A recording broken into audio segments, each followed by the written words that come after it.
Welcome to the Stellaris Show. I'm Volairen, and good evening there in America. Good morning here in the Philippines. So, yeah. Anyway, welcome to the Stellaris Show. You know, last run was a good run, but now we're starting a new run. Excuse me. And let's see. So, I guess I could change the title after.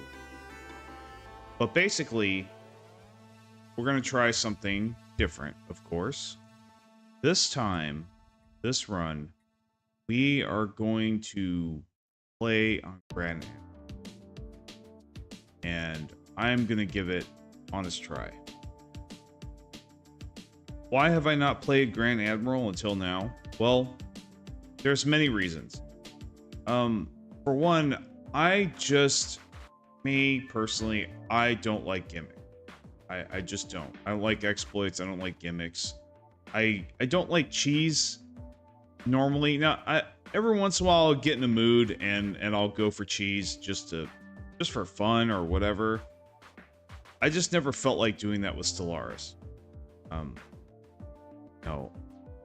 I don't know. That just isn't me when it comes to Stellaris. When it comes to these kind of games, like I have a lot of, I don't want to say I have a lot of ego and pride, but maybe I do, but like it's more like, you know, I love conquering. I just do. I can't. I'm like addicted to it, right? Like I can't play pacifist in Stellaris. It's very difficult at times. So I generally don't do it as a rule. That, and also I don't, like I said, I want to like overpower my opponent, like, you know, through like straight up, you know, I just like through a fair fight basically. So unfortunately, Grand Admiral is not a fair fight at all. The computer is basically, you know, cheating hardcore. So, you know, through bonuses and stuff that they get. And I think even their AI is different. And so my current playstyle, the way I like to play Stellaris, you know, it's how do I put it? You know, it doesn't. So I can't just pick with Grand Admiral. I can't just pick a standard empire and start conquering and vassalizing other territory easily. Yeah. So without doing something, you know, like gimmicky or also, I have yet to like be vassalized. Like I've never played as a vassal. I've never had any interest in it. I've like, I don't know, like I said, yeah, maybe this is ego and pride why I haven't done these things yet, you know, try to win. And and I want to be clear, I'm not knocking or trying to insult or take shots at anybody who does do that. You do you, man. Like that's, I don't think this is like, it's not really a moral thing. It's just me personally, how I like to play, right? And now if you're straight up cheating, right? Well, yeah, maybe you should look at that. But like, you know, if you're working within the confines of the, you know, of the game's mechanics, I respect that. And you want to do that gets your rocks off. That's cool. Like I said, I'm not judging people who do the gimmicks and the exploits, and you know, the reverse vassalization stuff, and don't and do that. Like I said, I don't have a problem with people that do that at all. Like I said, I'm not judging. It is, for me personally, I just really strongly prefer not to do that. For me.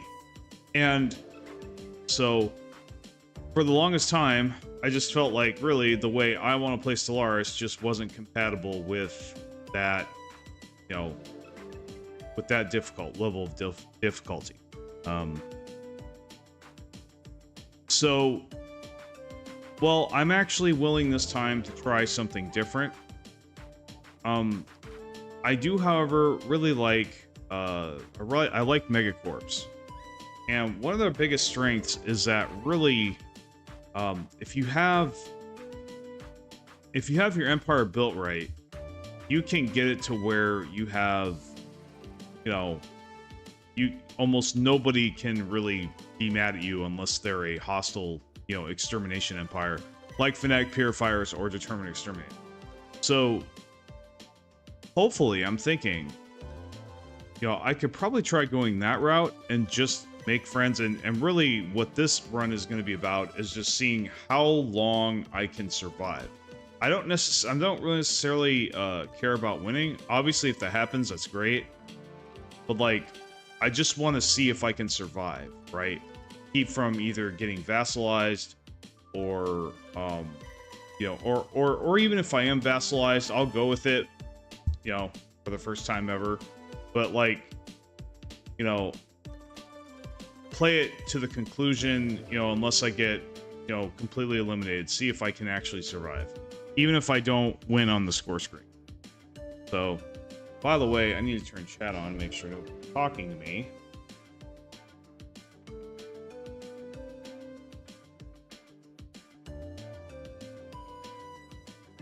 Make sure my stream actually.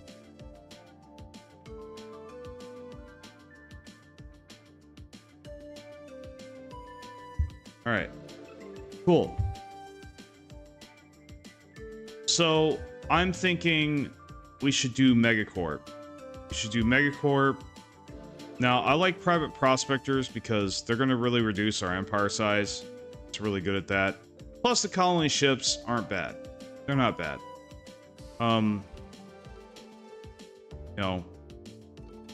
And public relations specialists. I feel like for what we want to do, like we want to make friends and allies, and we want to, do that, and not make any strong enemies. So, or if we do make strong enemies, like we run into a devouring swarm or whatever, like we have a lot of friends. So now here's the other part of this.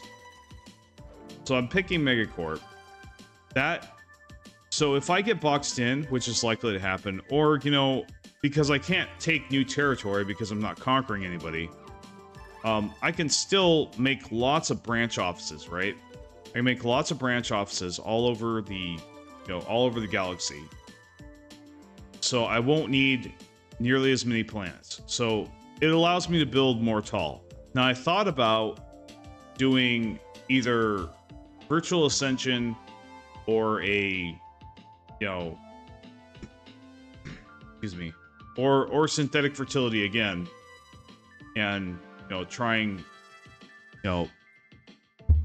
the science route. And I think I'm still going to do that. Obviously, if I'm not, like, I cannot, basically I'm not going to be able to outfleet.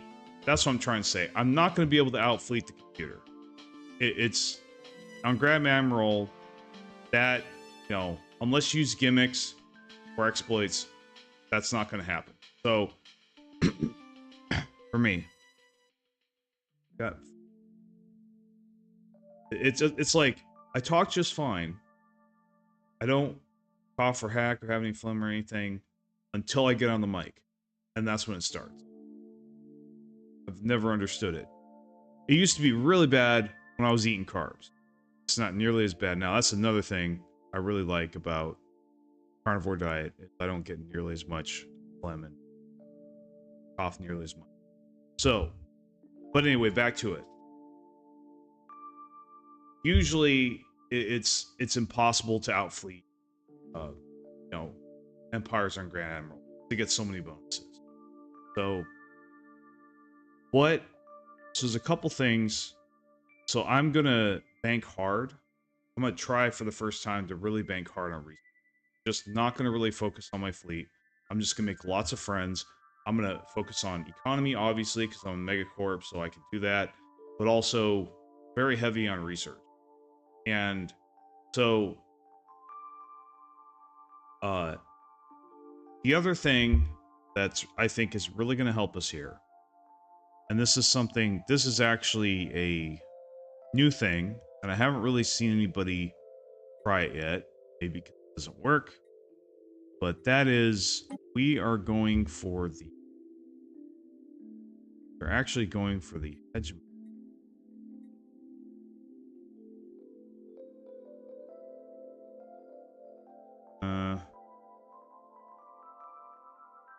Right here. We are going for the hegemon origin. So hegemon, you start as the leader of the hegemon federation. So we lose our habitable worlds, which will also force us somewhat into playing tall, most likely, unless we get lucky. But they're replaced with 2 other AI empires that are immediately on our side and are in a federation with. Now, it is kind of weird that I'm a megacorp and I don't try to make this a trade league. Now, I could do that later. But see, the reason I pick Hegemon and not Common Ground or something else is, or just go for the tradition right away and then try to do it, is the fact that Hegemon actually is extremely powerful right now. I have seen it. If you've ever noticed over the past year or so, I have complained on numerous occasions about how the computer gets a hegemon start, gets this origin, they get a federation start, and then before I know it, they have a fleet power of like 100,000 when I only got like 20 or 30,000. Okay, this is the origin that allows them to do that. Now, and I guess this is borderline. What I'm attempting to do is maybe borderline gimmicky, I guess. I think it's a little more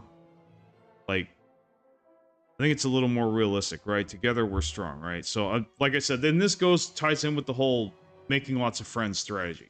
So I'm gonna try this. That's gonna allow us to make incredibly huge fleets. Hopefully we'll be able to make incredibly huge fleets with this later on in the game, and we'll dominate that way. So, and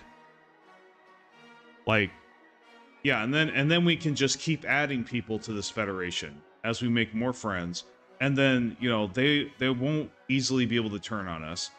I'll be making branch offices on all of their empires, and so really, I think this is really, at least from a survival standpoint, this is really possibly the best option. I'm thinking.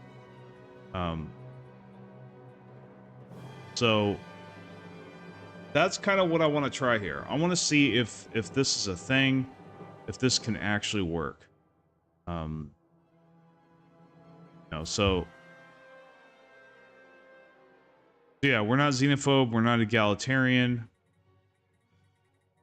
Now, let's look at our government. So yeah, I'm a megacorp. That's good. We have we are going to do heavy on science. So I picked, and I do believe I want to do robots still. So we're going to do fanatic materialist. That fits very well. Also with academic privilege, also that's going to help. And then with soft xenophile, which gives us another envoy and does increase the trade that we receive, does help our economy. So now Megacorp is from the Megacorp DLC. Commercial pact, it helps your commercial pact efficiency. Now, I don't know what they mean by efficiency. Just could be just value. Why wouldn't they just say that? That's the only thing I can think of that means. But anyway, I don't care about the Leard pool thing, but like branch office value and edict fund also is good. And I already went over my civics. So we're gonna have 3 envoys at the start. And the other thing I want to do is, obviously, I want to immediately pick up shared loyalty. That's a no-brainer. Well, actually, universal transactions will be first. But soon after, but the next one after that is definitely going to be shared destiny. That's what it's called, like shared destiny. So we're gonna bank hard on envoy. Whenever you do a diplomatic run, you want as many envoys as you can possibly get, and so we're gonna be able to get a lot. And because here's the most powerful thing about a diplomatic playthrough. Anyone other than, you know, Determined Exterminator, Fnatic Purifier, those cannot be helped, but any other empire other than that, you can almost force them to be your friend by, you know, doubling, tripling, and quadrupling up on envoys with improved relations, especially if you have bonuses linked with improved relations. It's extremely powerful. Like, I have done lots of crazy stuff with just, you know, forcing everyone to be my friend. And especially back in the day with the vassalization mechanics. Now, I don't think really diplomatic vassalization is going to be in the cards. Unless I do way better than I thought I was going to. So, now that might happen. But at the very least, we'll have a powerful federation. You know, I'll be leading it sometimes. We'll have a very powerful fleet, and like, yeah. We're also on a small map, so I want to see how that plays out. You know, small maps are way different than large maps. One of the biggest things is that I think is that, like, you know, you have way more limited space. You can still play wide comfortably with a small galaxy, but it is definitely more difficult than with a large one. So, that being said, I mean, it's pretty standard. Everything else, you know, it's nothing special. But that's what I'm going to try to do. So we're going to go ahead and go with, so we're going to save. Oh, I'll go over my traits. All right. Actually, wow, I'm bad. I didn't pick any traits. Okay, so let's go ahead and do that. So, let's see.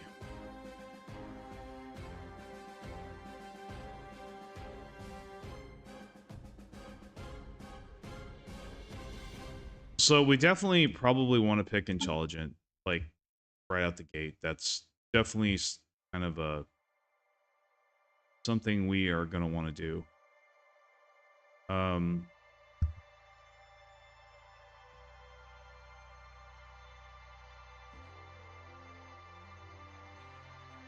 we have 0 points left, so we're going to have to pick up some negatives.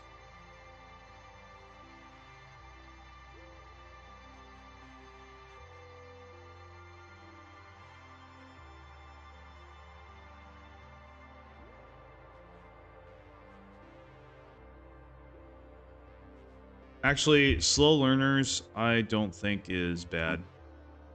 Grab that. Not even gonna notice it. Really not gonna. Unruly, we do not want.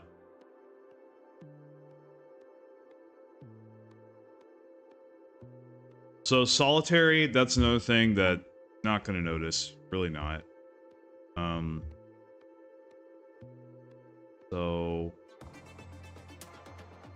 So we have 2 traits left and 2 points, so we can pick 2 positive 1 points. Or we can be unbalanced and pick a 2-pointer and just leave a trait pick left unpicked. We could do that. So, you know, minerals, either minerals or energy credits would be nice. Thrifty would also, in our build's case, be very nice. Or we could bank harder on research. Or we could increase our habitability, which would also be good, or our pop growth speed. Those are all good choices. And then there's traditional, Getting more unity is never a bad thing. So that's kind of, I think, are the really only super relevant choices. Everything else is pretty trivial. Other than pop consumer goods upkeep, that noise. You know, consumer good reduction could be also useful. But I think overall, if we really want to bank hard on science, I say we pick natural engineers. And then we pick traditional. So, intelligent, natural engineers, traditional, slow learners, solitary. And you know, if you're copying me, you know, you can do this any way you want. I don't want, see, here's the thing. When it comes to species traits and stuff, you can make it matter a lot if you set up the build correctly, if that's what you're going for. But you don't have to, right? There's so many different ways to win in Stellaris, and really a lot of times, most of my games I don't even notice the trait bonuses. I really don't. Like, it's not unless I like synthetically ascend or something. Now if I'm in my synthetic fertility playthrough, I had very powerful traits. They're very powerful bonuses. Those added up. Those were very significant. Those significantly increased my power. But like, just as far as your starting traits, like these traits aren't going to win us the game. Not at all. Okay, they're not going to win us the game. They're not going to make a huge difference.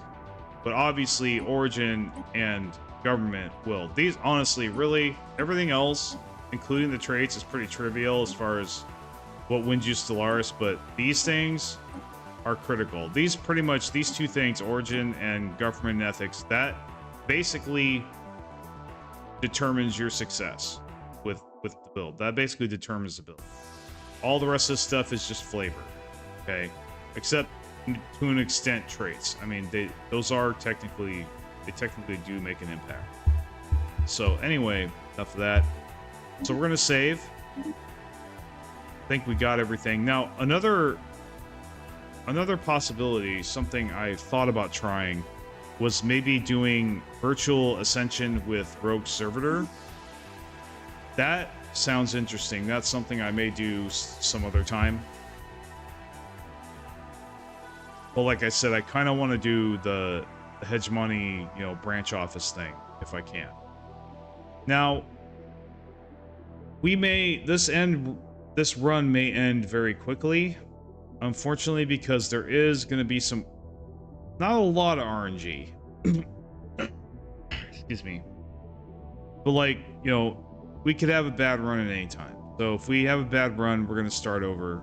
We'll start with the same build, or we'll change the build depending on what happens.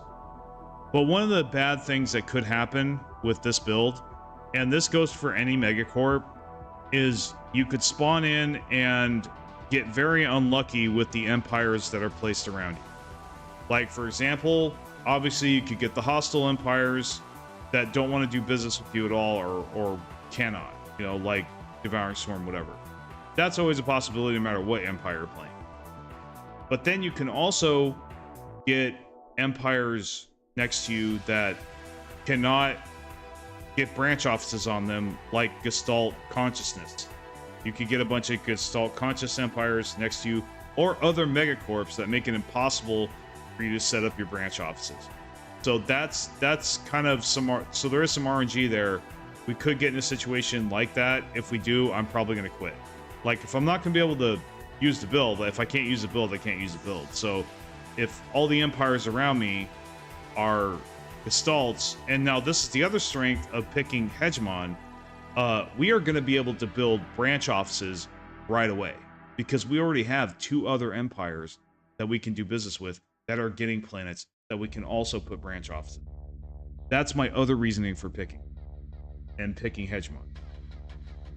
So it'll greatly enhance. So I think, really, even if we get empires like Gestalt's placed next to us, or hostile empires, we still might do okay, because we'll already be in a federation with 2 other empires that are getting planets that we can put branch offices on. So I think, so I don't really see that it's likely that I'm going to be in a situation where I'm like, oh, I can't make any branch offices. This sucks. Quit. Okay. So that's a good thing. But anyway, so we did save. This is what we're going to go with. Now, for the third civic, I did think about doing criminal heritage, but there's a chance that they'll shut down my offices. I can't afford that, especially on a small map. So anyway,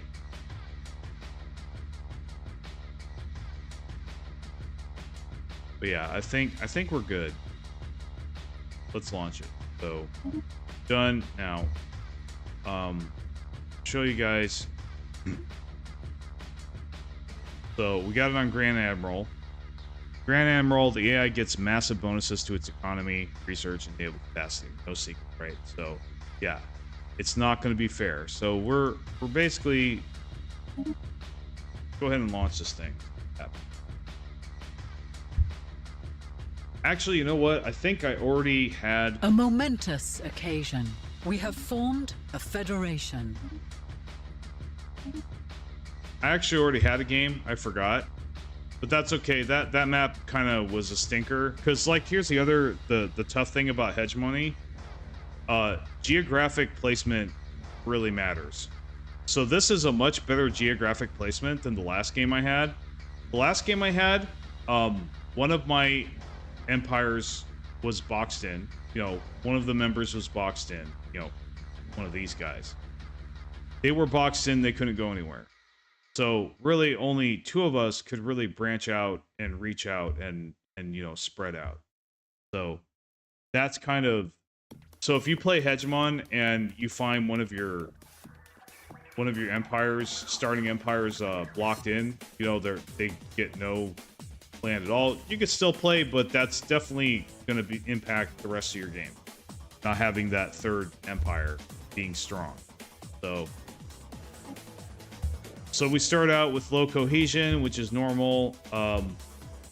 Now, we are going to want, we can't yet, but we are going to want to hire a leader to man this federation as soon as possible. So we'll be hiring an official soon, as soon as we get Unity to do that. Now, right away, I love it when I see coil gun. I love it when I see coil gun. Immediately want to pick that. And these are all ship upgrades anyway, so I might as well. If it was something to do with research, I would probably pick that. So, but that's always a good choice. The reason it's a good choice, not so much because it's a great weapon. Coil gun's actually not great. It's better than, you know, any tier 1 weapon, but as a tier 2 weapon, it's not that great. But like, the thing of it is, it gets you much closer to getting autocannons early, and like, if you get autocannons early, that's almost always a good thing. Now, so there's nothing to do with science really. Yeah, this gives us food, but like, we might as well pick the fleet man limit whenever we see it. That hasn't changed now. Now these are all really good picks. I want to pick the energy management, but then the research speed is pretty important. But I think really, well, here's the thing. Actually, sorry, I forgot. I'm playing Megacorp. When you're playing Megacorp, you don't really have to worry about technicians. You really don't. You get most of your energy credits from just trade and branch offices. It's really unnecessary, like, to get them. I forgot. You know, it's been a while since I played Megacorp, especially on stream. So, actually, and Fusion Reactor, we're not really going to be focusing on ships right now. We're going to be focusing on research. So we actually should pick that for sure. Now we're going to put our production ship on auto. Alright, let him run, and then now. So naturally, I think I'm gonna let shut up alarm. I'm gonna let this guy spread this way. I'm gonna let this guy spread this way. So I'm gonna want to survey these two systems and maybe go this way. Hopefully I don't get into a dead end. That's kind of the other risk with the hegemon too, is that you could run into a dead end. So yeah, my stomach is active. It's not painful or anything. Yeah. So we're gonna go in this direction, and I think actually that's a really good direction. So he's gonna have to go this way. Hopefully he goes that way. But see, that's the other tricky part of this. You can't really control what your computer allies decide to do. So like I said, just like with any Stellaris game, there's gonna be some RNG.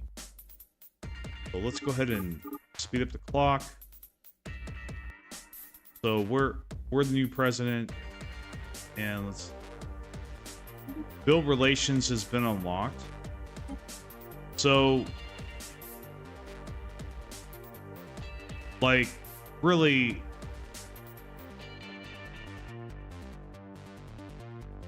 I think really like unity or build relation.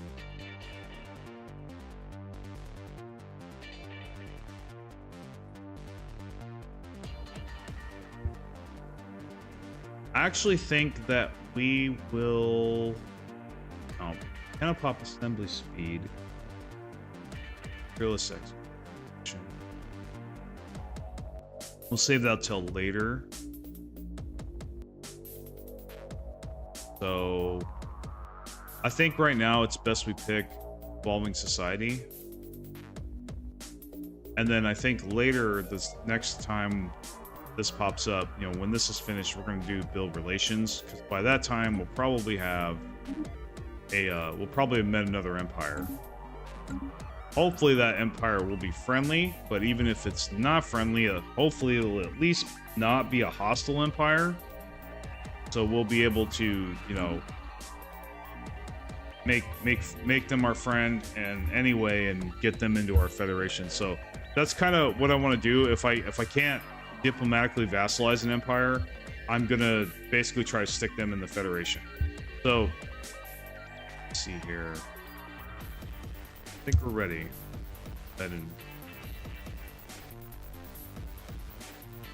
We are being hailed.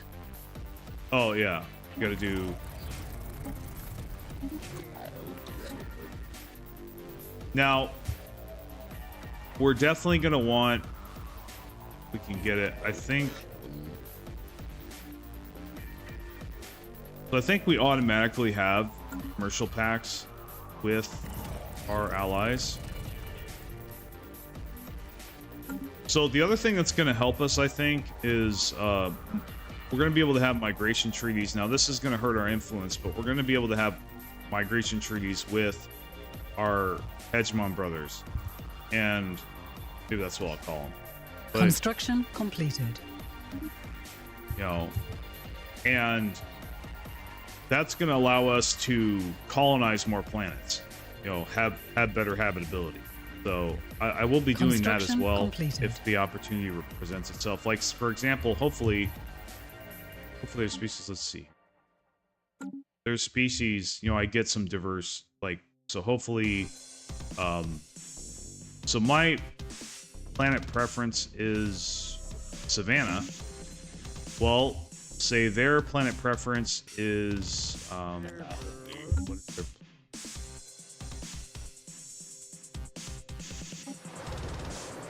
so this is Arctic, right? So they have Arctic preference. So if I see Arctic or any frozen world type, I can use with the migration treaty, I can get that and then use their pops to colonize those planets, you know, under my rule. So that's going to be really, that's the advantage that I'm talking about. Other advantage of this, you can get in migration treaties, and yes, it does hurt your influence temporarily, but then once you get those planets colonized, you can break that migration treaty. Also helps your pop growth as well. Now, this guy is a pacifist. I don't like this. I don't like that this guy's a pacifist. Let me tell you why. Because he he is basically going to vote no every time you want to go to war with someone. He's always going to vote no. That's been my experience. So I don't like to get into pacifist federations. Like, I'm very careful about getting into federations with pacifists because of that reason. Because once you get in with them, it's hard to leave, and then you can't, you can't ever go to war. But you know what? It's cool. We're here to make friends, so I'm gonna tolerate it. We're not really here to conquer. We're here to just grow our federation, and Now, how are these guys both pacifist? I'm not pacifist, so this is something. This is kind of annoying. So really, we're not really going to be declaring war. I don't think we're going to really be declaring wars with this federation type until at least we can get it to where, like, the president decides if we declare war. So hopefully we could get it to that point if we get in a position to where we can actually declare war. So yeah, we'll just see how that develops. I may have to restart over this, but I don't think I'm gonna have to. Not the way I want to play this time. Now, here's another huge advantage. Like I said, starting with Hegemon. Your computer allies will start giving you fleets right away. Like, this is a Federation fleet. You get access to that immediately as a Hegemon origin. As a Hegemon start. You get access to this immediately.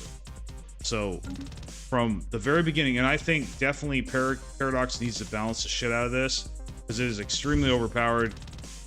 You basically, you get a super large fleet for free, built up over time that snowballs, like, throughout the game, which I think is just really effing broken, to be honest. And it's ruined a lot of my games. This deal right here. So we're gonna see if we can use it in Grand Animal. But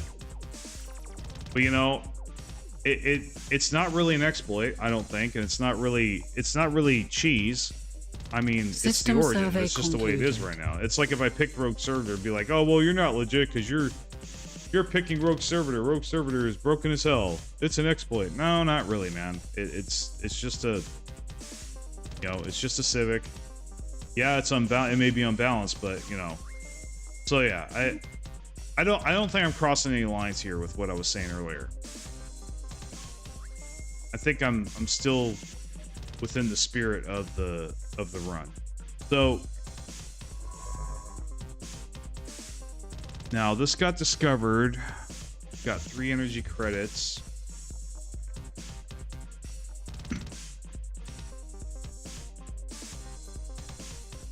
So I think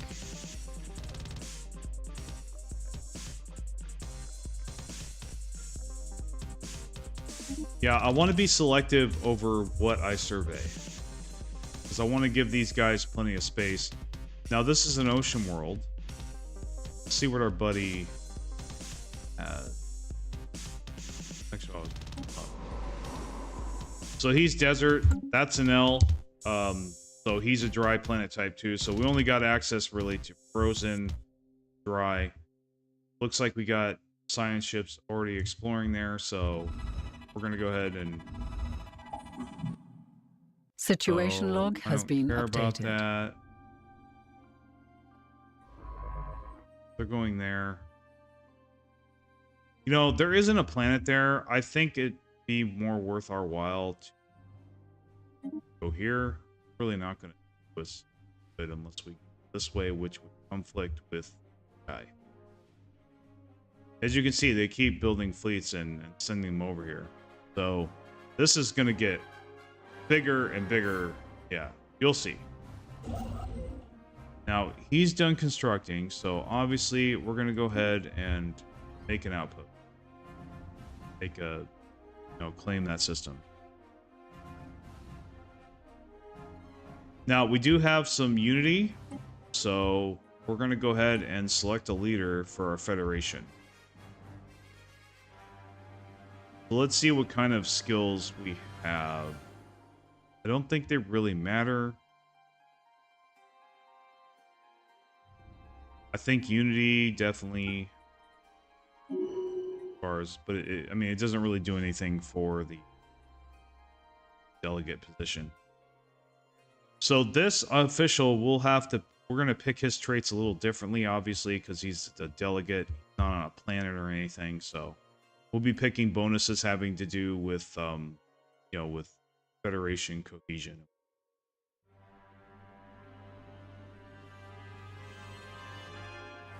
Now, we are starting to get cohesion, which is good. And it looks like they have representatives as well, so that's good. This is starting to increase. We want this. We want to keep going through the levels as quickly as possible. We want this federation to be very strong.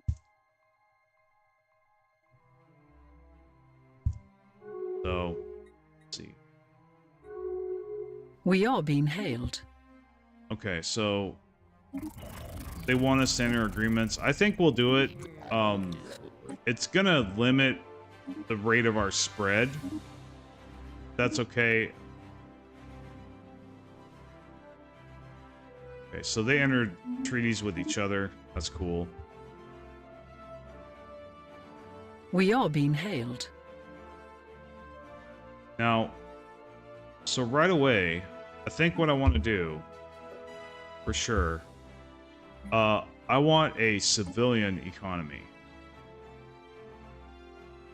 So I'm not really gonna pay attention to alloy production that much, other than to, like, you know, claim planets if I'm able to. So we're gonna go with consumer goods. Now we want these commercial zones.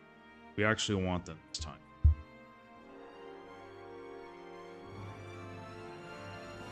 So I think actually, let's see. I have a couple technicians, they're producing 6. So I think these workers actually would be better if we went with a, they won't let us do industrial district because we don't have enough resources. You know, we could put them on a mining district. We need to increase our minerals anyway, so we could probably go ahead and do that. And minerals yet, but we're gonna try to build research labs as quickly as possible. And also,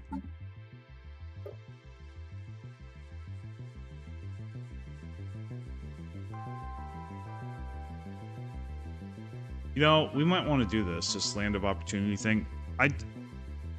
I've never sat there and focused and tried to figure out how, like, immigration pull works and how, you know, pop growth from immigration works, like that whole thing. But, like, yeah, it's just never been a topic that I spent my time with. Now, diplomatic grants, I think, actually is pretty important. So I actually think I want to do that.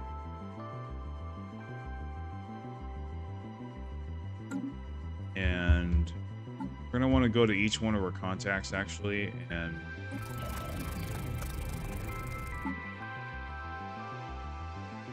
so I actually don't really think I need to put any improved relations on them yet, because they're already doing that automatically.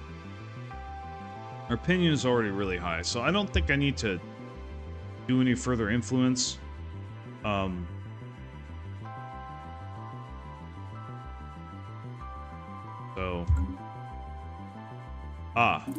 So they proposed migration treaties.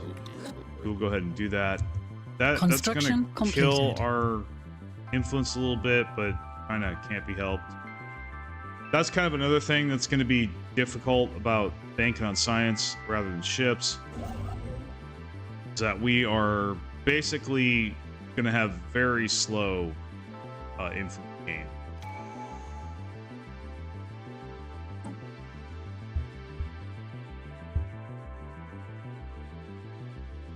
All right, so Federation naval capacity contribution 100%, border friction minus 25.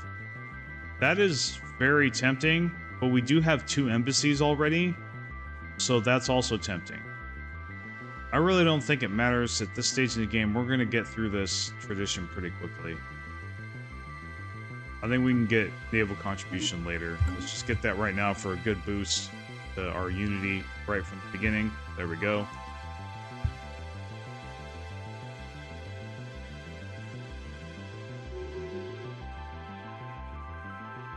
Looks like they took that. Okay. We're gonna take that, so we're gonna like just snake into here.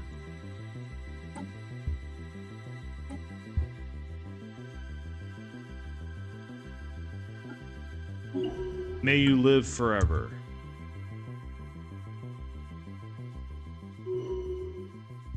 All right. Oh, it's got 8 minerals. That's good. I like that. So charisma, I'm thinking definitely. I want to do ship upkeep, but we're not really banking on ships, so I think charisma for sure. Let's see what that did to our. Yeah, that greatly increased it. So now we can do land of opportunity. See if we get more pop growth. That'll be good. Let's see. Fleet organizer. That's it. You know, so we'll pick adaption.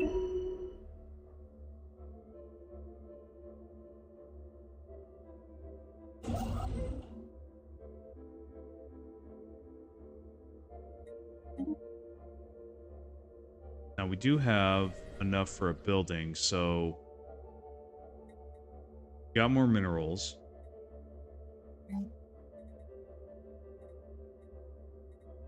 I think so. We want civilian industry for sure. I was gonna get something else. Oh, I was gonna get research.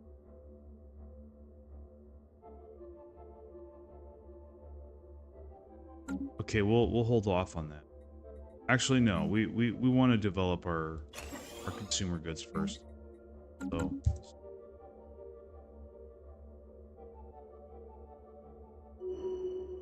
situation log has been updated. Don't want to run the clock a little bit faster than this. So we have trade focus. Sure. So we're getting some okay picks.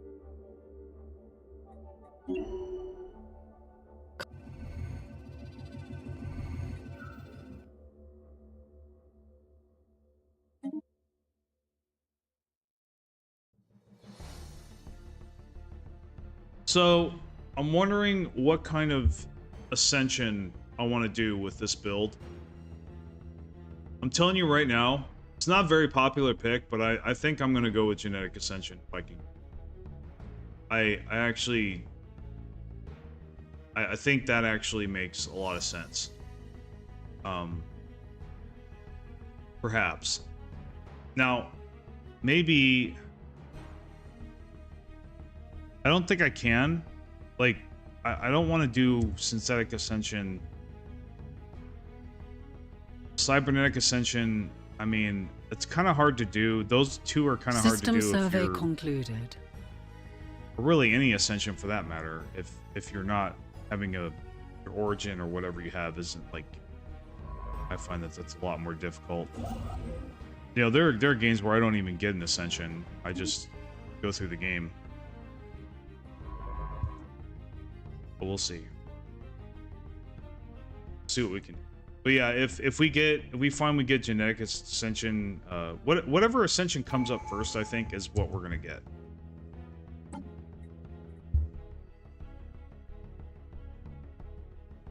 So this is good. Getting favors, trust cap, trust growth.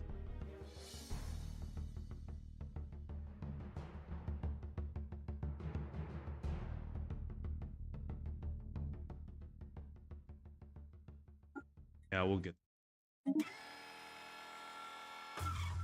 You know, I'm kind of being dumb. Not being dumb. I actually probably should have went to Mercantile straight away. I realize that now.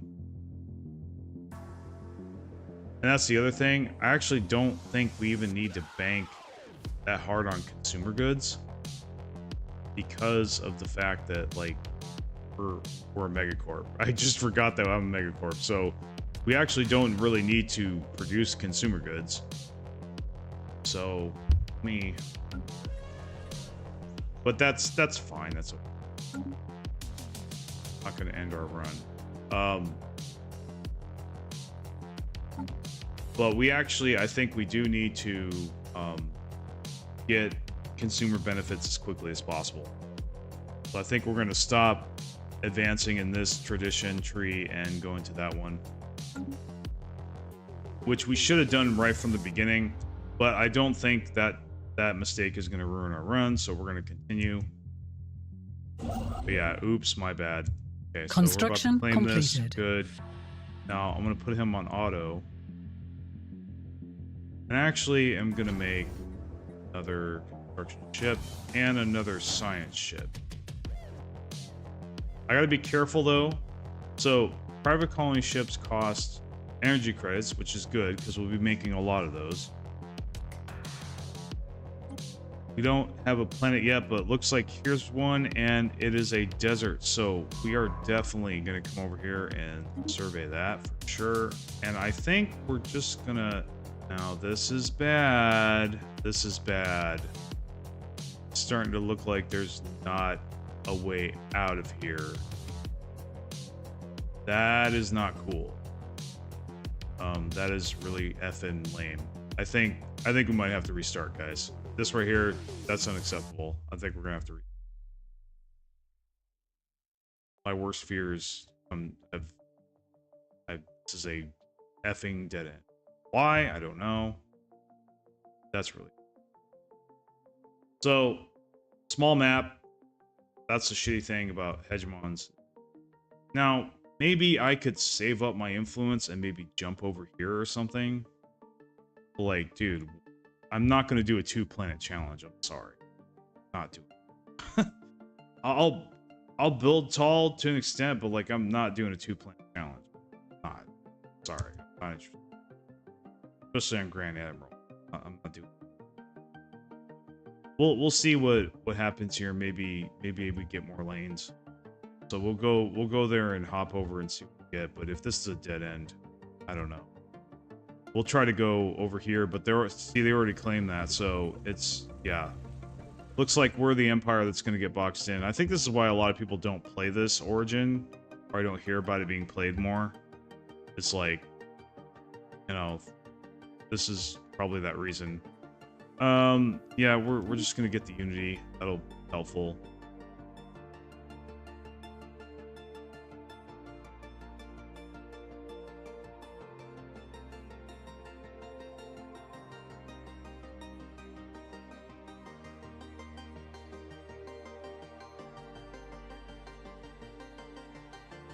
You know, there's pros and cons to what I'm thinking here, but I'm thinking maybe my next map, I want to increase the hyperlane density. Because this is effing stupid, the way it keeps doing these kind of routes. Like, you know, the maps I've seen lately, they have way too many dead ends. I don't know. Okay, so we're just gonna keep going. Anomalous readings registered. All right. So, does the planet have it? Oh, it does. Sure, I didn't cover that. You know what? Honestly, I'm gonna save time. I'm just gonna explore the system real quick and see if there's a way out. Nope, I got fucked. Okay. So,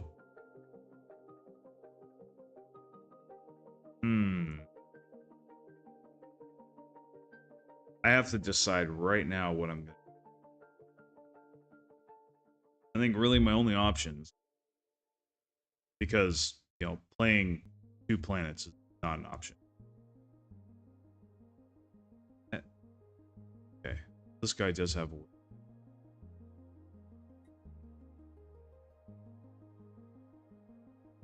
Save up my influence and hop over here.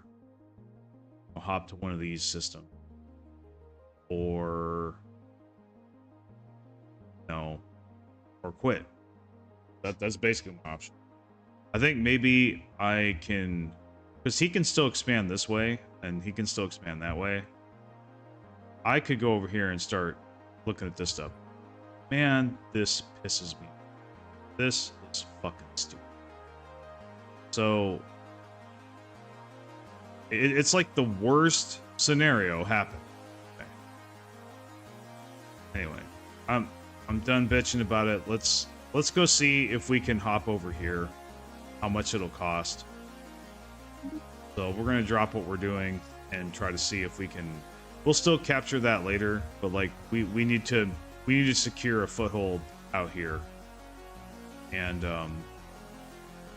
these clowns need to start expanding this way, not that way. So we're gonna try if we can see if we can take this stuff here.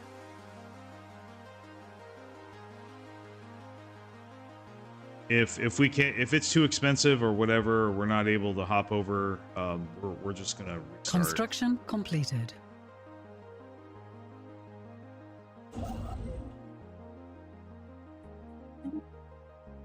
Just have him here. We have another science ship. Fire that one. Okay, and we're gonna go ahead and have him survey that as well. Try to see if we can claim this before they do.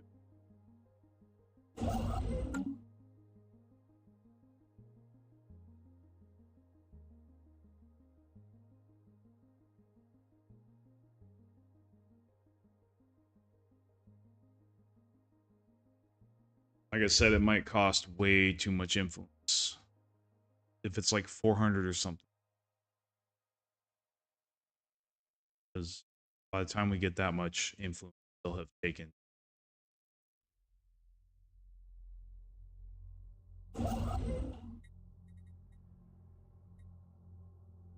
So we need 131 more influence.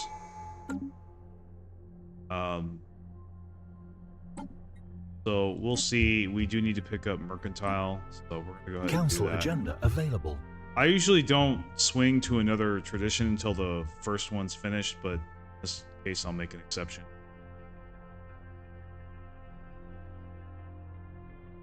Okay, now he just went this way. So he's moving over here. I don't know if he recognizes what I'm trying to do, but or we're just getting lucky.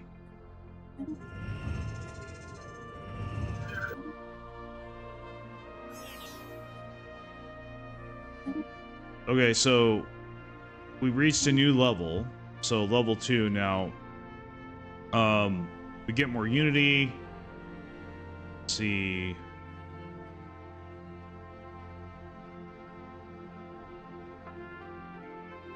Okay, contributes without deducting their own naval capacity, and then we get another envoy. So not bad. Obviously, we want a trade league.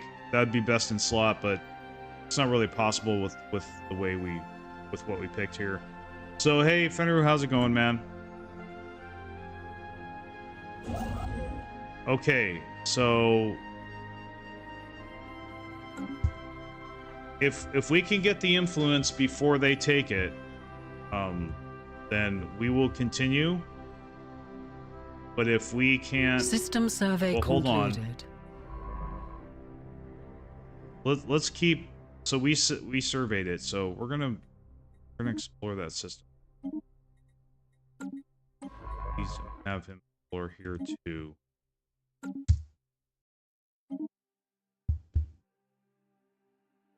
Now I want to talk about a video I saw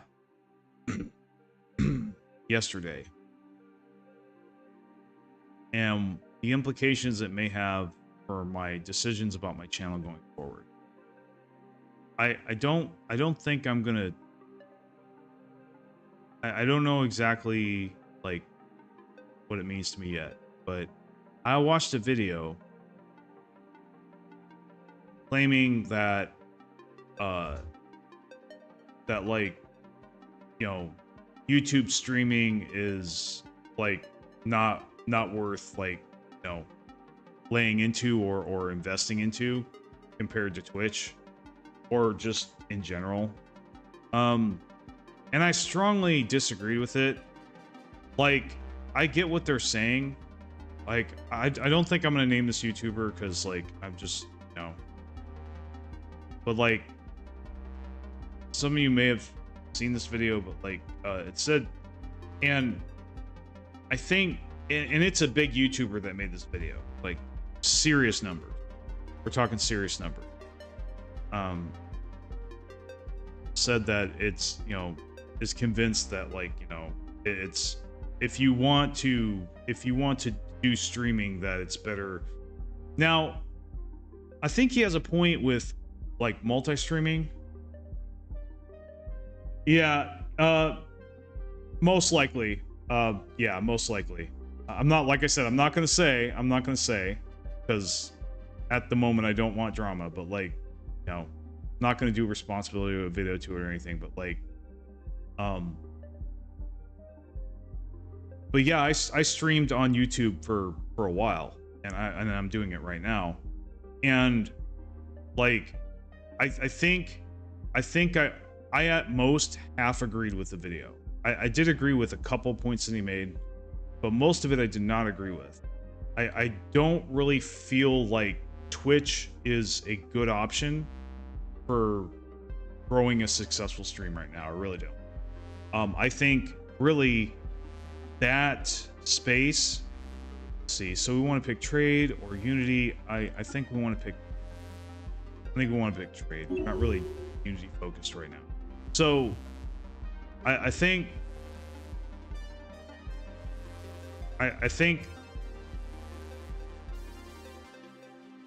so he's at a much loftier position, right?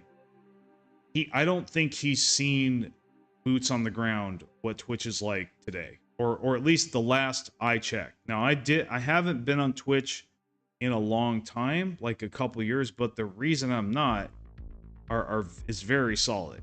Like, there were like, I did not have a good experience last time I tried to get on Twitch and even try to view something. I was just looking up channels. So there's a couple problems with Twitch compared to YouTube. Okay, with YouTube, not only it may not have as many features or be in the algorithm. You know, YouTube may not give live streaming as much love as Twitch does, but the thing of it is that the live streams that you do are attached to the rest of your channel that has videos and shorts and all kinds of stuff to grow your channel and get attention. And so my point, in short, as long as you're making some videos and some shorts and you do have a following there, you can easily bring that following into live streaming. You know, some of that following is going to go to your live streaming. So, but with Twitch, it's like, it's very black and white. You're either successful on Twitch, you have tons of followers, or you're dead in the water. You're doing nothing. You got zero. That's really most of the time how it is. Very rarely, I think, does somebody start on Twitch and actually get big unless they're like those 5%, top 5% of channels. I think really those top tier channels are the only ones that are doing anything good in the Twitch space right now. That's what I think. And I also heard a couple other points I really disagreed with, especially one. Now, I don't know if it was in his video. No, it wasn't his video. Okay, his point also was that Twitch is very friendly to America and Western countries. I strongly disagree with that. the last time I was on Twitch, all I saw were foreign channels, non-English speaking channels. That's all I saw. I did not feel welcome. I have nothing against foreign countries or whatever. I mean, I'm in a foreign country. It does speak English, but it speaks a lot of Tagalog as well. You know, and that's fine, but like back then when I checked, you know, a couple years ago, it was like, what is all of this? Like, I remember when I looked at these pages and I was searching games and like most of them were English speaking channels, but now it's like, okay, I don't recognize anything on this list. I can't even read anything on this list. You know, so I don't know where this comment is coming from. Maybe this has something drastically changed since I looked at it last. You know, I'm tempted to look on there again just to see. But yeah, dude, like, I'm sorry, man. You know, I usually agree with the stuff you say, but you're wrong on this one. I really do. Like I said, I think he means well, but I don't think he has a boots on the ground approach. Like, I don't think he's really intentionally trying to mislead anyone. But like, and he may be right, like I said, about the top 5% performing on Twitch is better for them if they're just live streaming than YouTube. Okay, but then you've got Dr. Disrespect on YouTube, which is, he's doing just fine. In fact, like, despite, you know, what's happened to him recently, he's doing absolutely, like, his numbers are still amazing.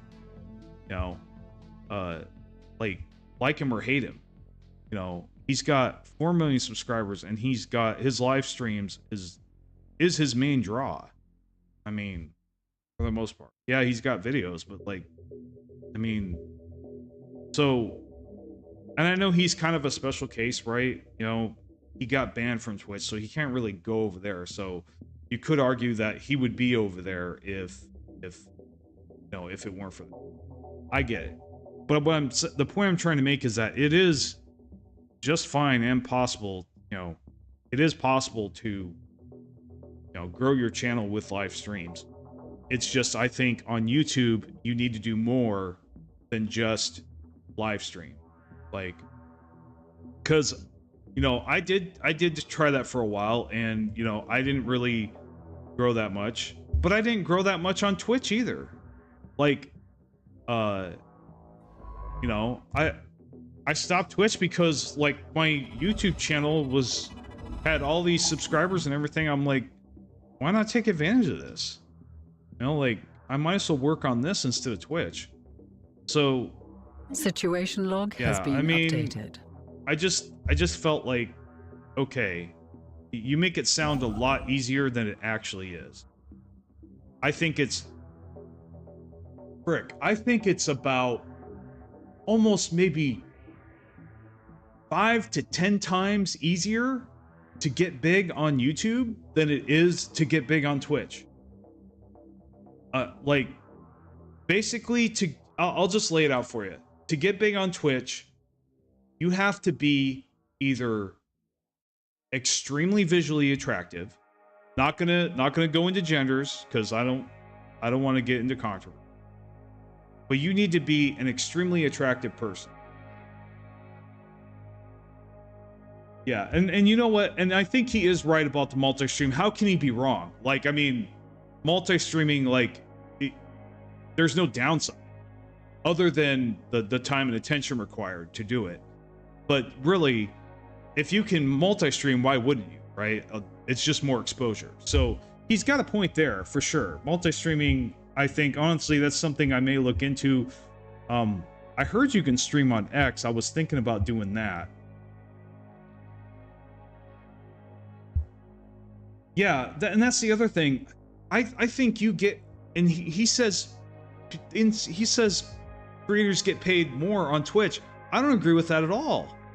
Especially coming from him, that's really weird to me. Like, okay, maybe streaming, you get more revenue per stream with Twitch. I guess you could argue that, but as far as like total for your channel, you can make way more money and way faster on YouTube. I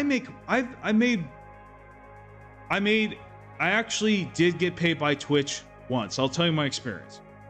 I got one paycheck from Twitch for $100, and it took almost 6 months to get to me after I had already qualified for it. YouTube, I got my check right away, you know, within like a couple months, you know, once I made the initial $100. And I've been getting paid regularly ever since. Every couple months, I get a couple $100 check. That's really how much I'm making right now so far. Okay? You know? Thanks for paying the electric bill. I appreciate it. You know, that kind of thing. But you can't, like, I wasn't even able to do that on Twitch. And I streamed on Twitch for hours, days. You know? I had hundreds of streams. That's all I did, right? And you know, and I actually lost some of my viewers. Now, some of that was because of me, of course, but like not all of it. And the other thing too, well, actually, I'll get into that story some other time. We definitely need to survey this, but see. Now, I don't think he's surveyed this. Hopefully he hasn't. But now, god damn it. Okay, well, that's the end of the run. That's the end of the run. We're gonna have to try something different. I may need to pick something else. I don't want to, but I think, I don't know. I can't keep having maps like this. This is so dumb.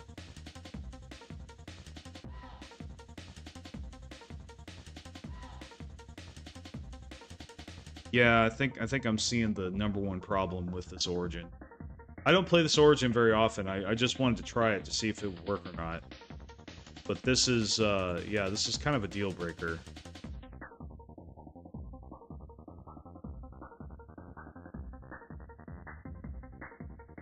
I think, honestly, I think I do need to increase the hyperlink density. It's gonna make war a bigger headache, but you know what? Like,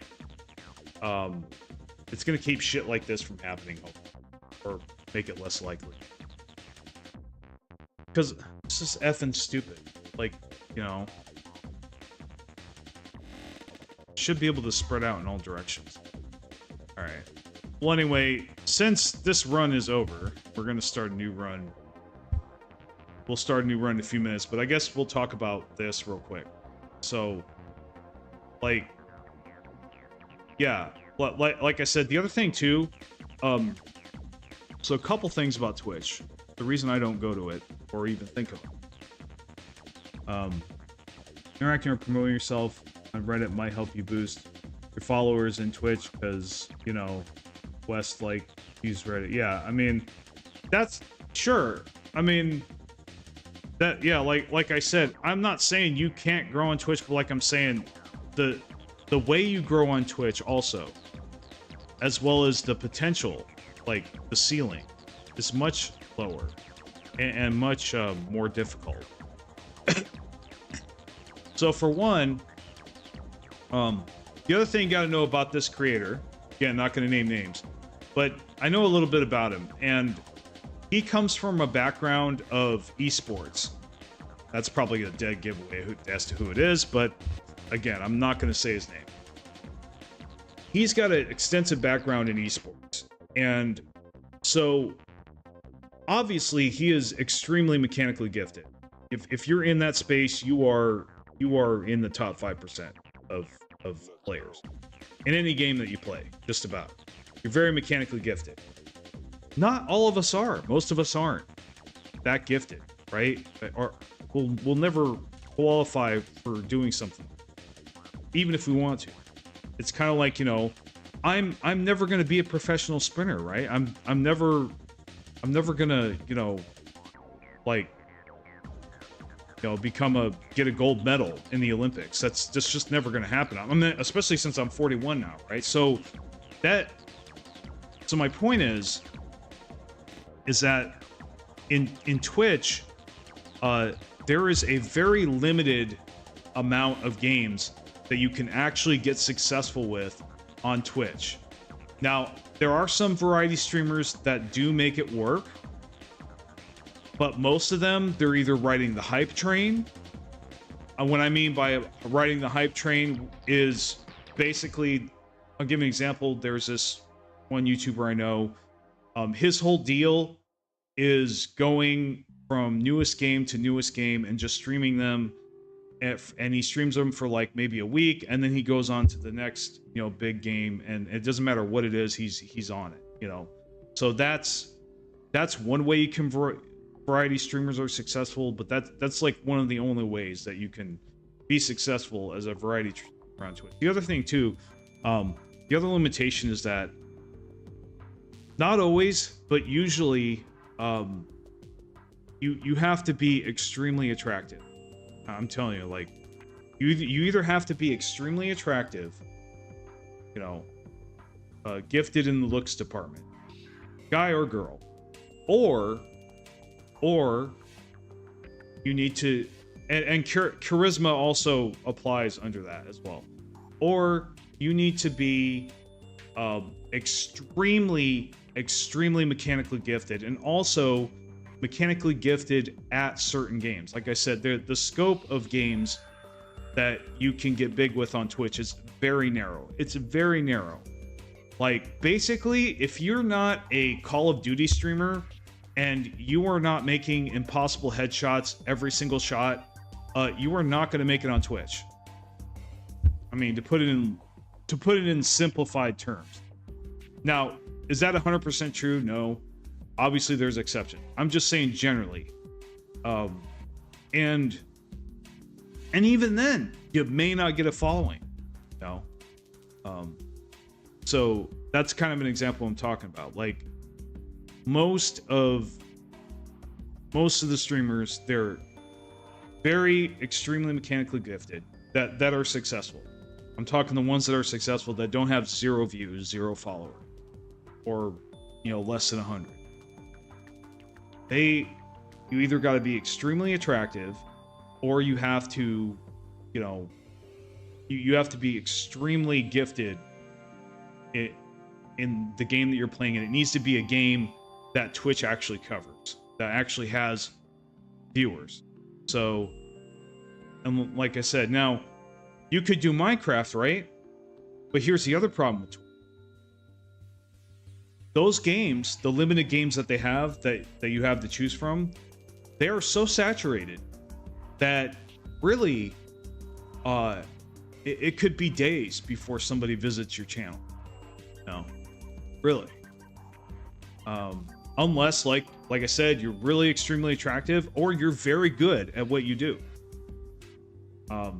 You're very good at the game that you're playing, and so, now if you love Minecraft and you're really good at it and you do crazy stuff, then by all means try it. But like, if you're not willing to play the top games on Twitch right now, just don't even bother.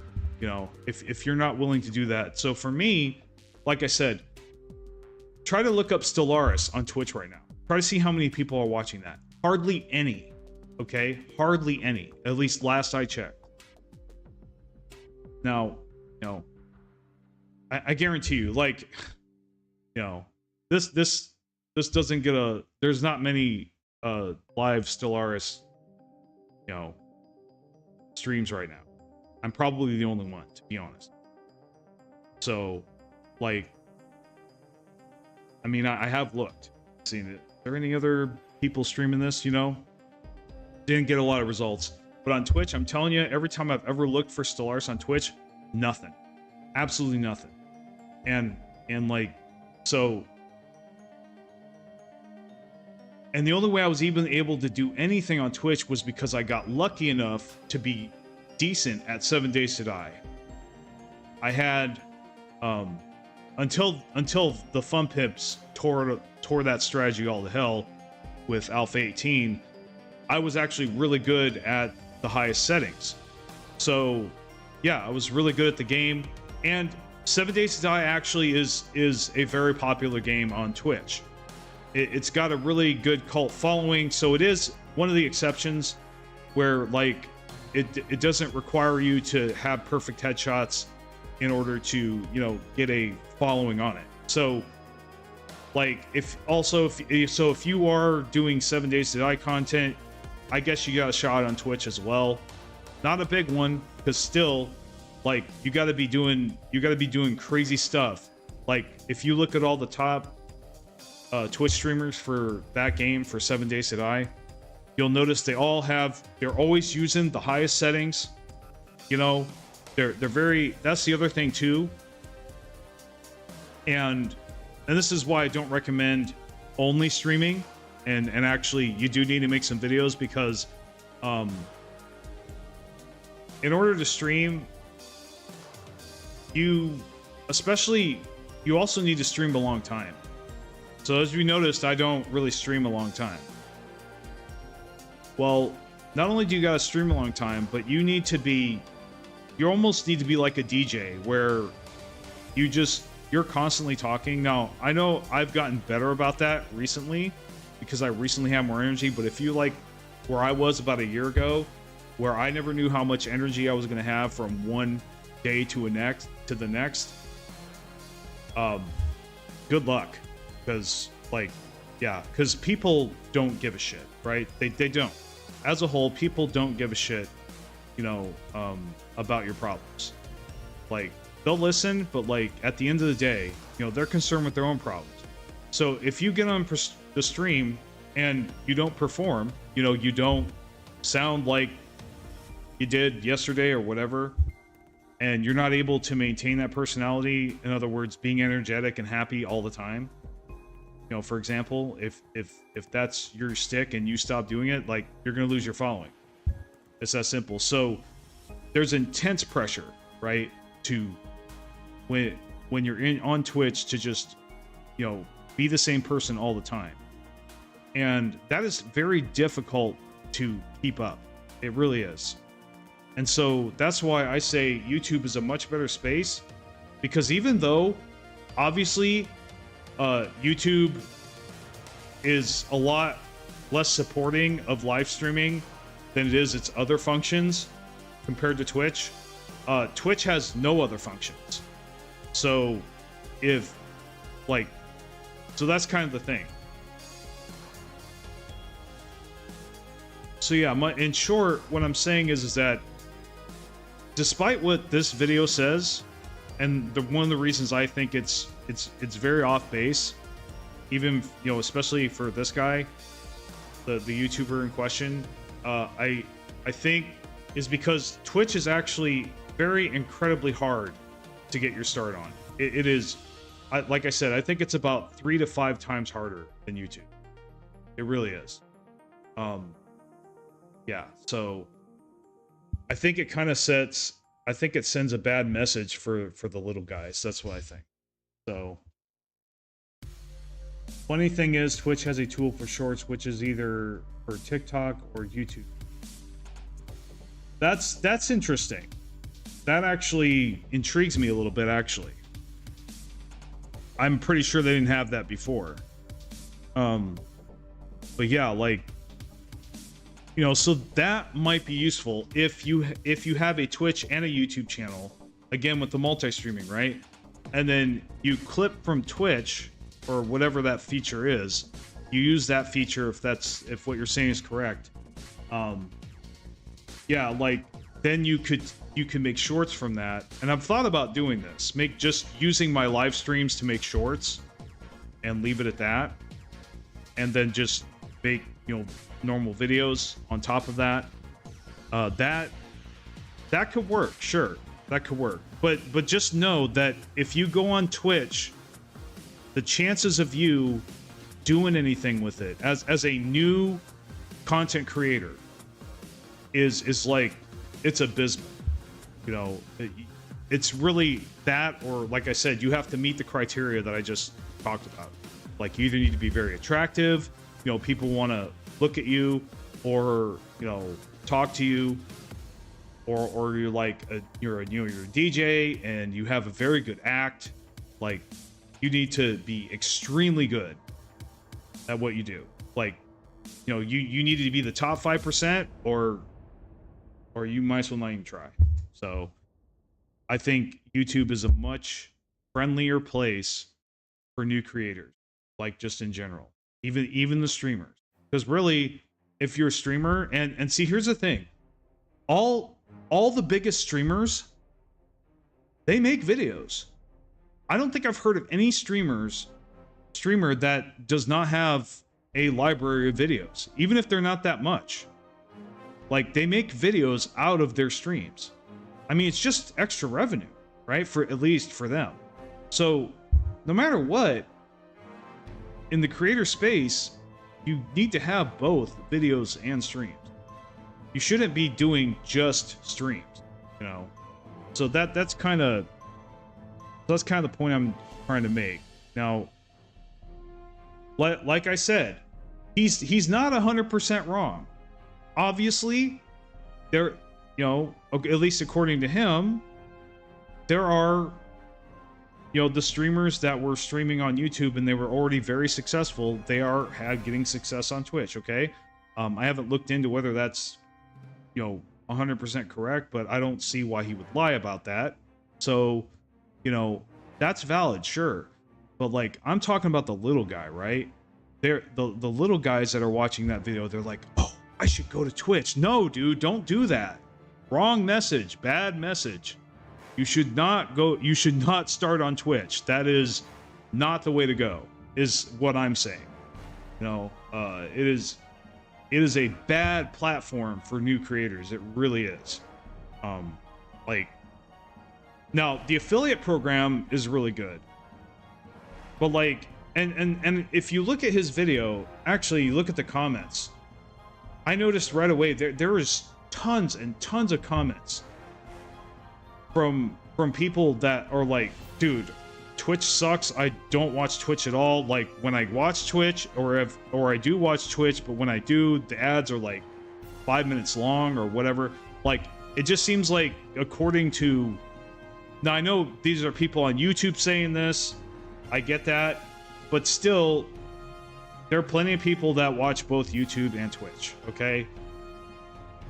And they're on here saying, dude, if I can watch it on YouTube, I always watch it on YouTube because of how friendly it is to the user base compared to Twitch. So, like, so you're also limiting your audience if you just work on Twitch and you don't do any YouTube stuff at all. So, yeah, I mean, so yeah, I guess, and then I'm gonna move on. We're gonna start a new run, but I just wanted to share that, my thoughts on that. Like, don't think that you're gonna get your start on Twitch unless you're a Call of Duty player. You are in the top echelons of performance, like, you know, you're in the top tier of skill, okay, you know, and you have a good act, and you're attractive, or you're attractive, okay. If you know, and you're ready to just play Call of Duty, you know, just Call of Duty or just Minecraft, or you know, whatever top game is up on Twitch at the time, if you're not really ready to do that and meet any of those criteria, just don't even try. Just stay on YouTube. Don't do that. I guess is what I'm saying. Like, yeah. So to end that part of this part of the conversation, I'll try to be brief and tell you my brief backstory about why I believe this. My personal experience. So I was on Twitch really before I was on YouTube. I was on YouTube, but most of my time was focused on streaming on Twitch. Because I like live streaming. I do. Why do you think I'm doing this right now with 3 people in the room? I mean, you know, I'm not exactly Mr. Popular here. It's okay. It's okay because I enjoy doing this. So, I like hanging out with you guys, you know? So, but it's not my bread and butter, right? Well, my Twitch, I did get followers on Twitch for a time. And I even did get some subscribers. Some. But like, you know, once, and that's the other thing, if something happens to the game that you're really good at or that you're really streaming really hard, now to an extent this is true on YouTube as well, you're dead in the water. You are losing your following. You are like, you're going to get no views if you don't at least change to another popular game or whatever, you know. So like if you were playing Call of Duty, right, and then COD just, the player game base plummets to the floor, which I'm surprised it hasn't yet, and they go to a new game or that you don't like, or they just go to a different genre that you don't like, well, that's it, you know. I mean, change or die basically at that point. So like, and I know it to an extent it's like that on YouTube. Like, for example, you know, Paradox is not having the best time right now, you know, numbers wise, you know, profitability. They also are not, you know, they don't have nearly as good of a reputation lately as they once did, you know. So there is a possibility that, like, you know, they could go belly up, and then, you know, support for Stellaris, which is my main bread and butter right now, will cease. Okay, so I will need to come up with a new strategy if that happens. But then again, I have my toe in other games. You know, I'm more of a variety streamer than I am a Stellaris streamer. So, I'm sorry, streamer, creator. That's twisted. But anyway, meanwhile, on my YouTube channel, I started making Kenshi videos. And as you know, some of you may have been there when that happened, but that's when I got my first 600 subscribers, and I got thousands of views. Like, whereas on my Twitch channel, like, you know, I got barely anybody watching me, and I only have like 200 followers. It's like, okay, well, you know, now I had gotten into the affiliate program with Twitch, and I did get one check. But then again, I said it before, it took like a half a year, maybe longer, before I actually saw that first check. So I don't really think that's sustainable. I mean, maybe it's supposed to take that, your first check is supposed to take that long. I don't know, but it took a long time. I was really surprised. I thought I wasn't going to get it. I thought they had forgotten about it. Ever. So, because I had met the requirement for a while. But I'm telling you, at least 6 months. It took at least 6 months to get that check, the money that they owed me. I mean, so anyway, that's my experience. And then, you know, eventually I just stopped streaming altogether. You know, I just stopped making content for a while, as some of you may know. I've gone through periods where I don't make any. And now my goal is to not do that anymore.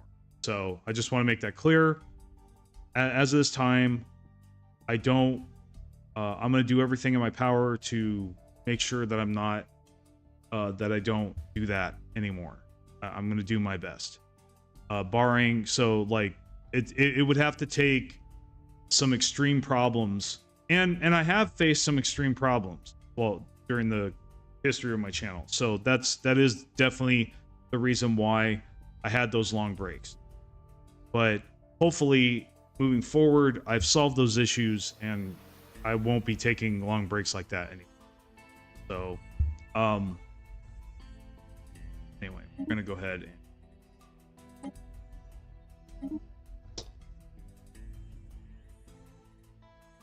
and put that run down. Take it out back and put it down. Maybe we should play taps. Anyway, so after that, I don't really think Hedgeman's a good idea. I'm gonna say that right now. I mean, I could try to play it again and get it to work. I could do that, and it probably would if I tried enough. But like with the small map, it's just the odds of it working out. It's not very high. So, back to the drawing board. So I think I still want to play Megacorp, but I definitely want to pick a different one. Now, let's see, synthetic fertility.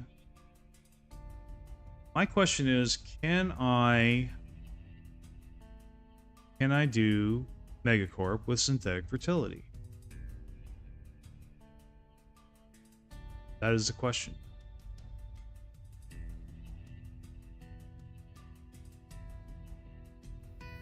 Or can I do Rogue Servitor?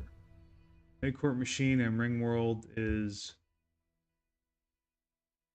a run I just started. Oh, okay. Megacorp Machine and Ringworld. Great. That's tempting. Ringworld's tempting. I think I did do that. So I think Machine and Ringworld is very overpowered. I'm surprised I don't hear about that more. Like being a machine and doing Ringworld, because basically the whole downside of Ringworld is that you get the Ringworld preference, and it basically makes all other planets dog shit inhabitability unless you're machine, right? So I actually did a playthrough where I did Shattered Ring, and I did it with machine. So we could do that, possibly. There's a possibility.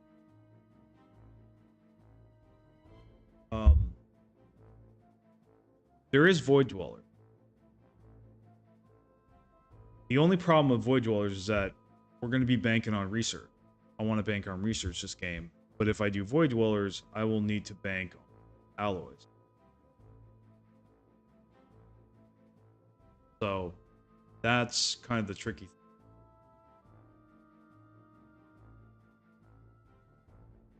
Now, there's Clone Army, but to be honest, I actually don't really... I wasn't impressed with Clone Army when I played.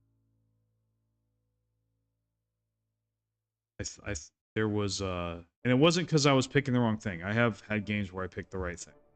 Of course, I did my first game. I picked the wrong thing, and then I was like, "God damn!" I had to do it again. That's the other thing I don't like about Clone Army is that like they need to make that shit clear to you that like, okay, if you destroy. Like, if you don't destroy your cloning vats, like, you are going to have a bad time. Like, you will not grow anymore.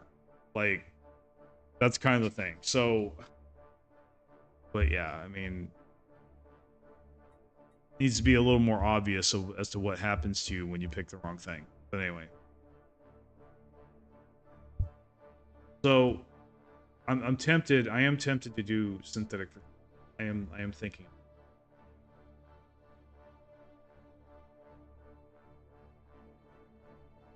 But actually, what I do want to try something.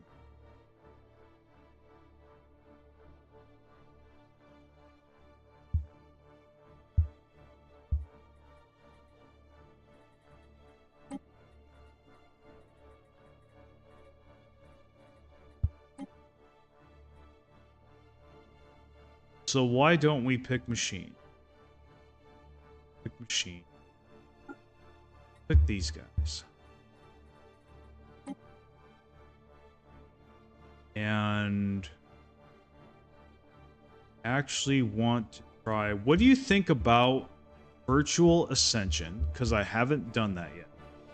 Virtual Ascension with Rogue Servitor. What do you guys think about that? Do you think that would work? That sounds to me like overpowered as fuck. And actually the biggest reason I like Rogue Servitor is not just because it's powerful, but it's also friendly. You can set up Rogue Servitor so that people like your empire.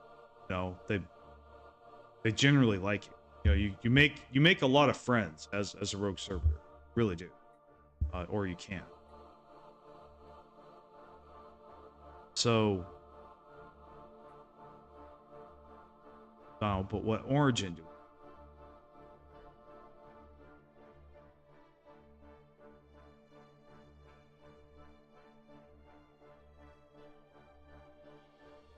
I'm pretty now. I only got 20 hours and a few days of.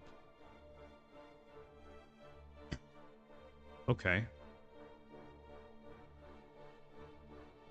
Oh yeah, we were talking about Shattered Ring. So,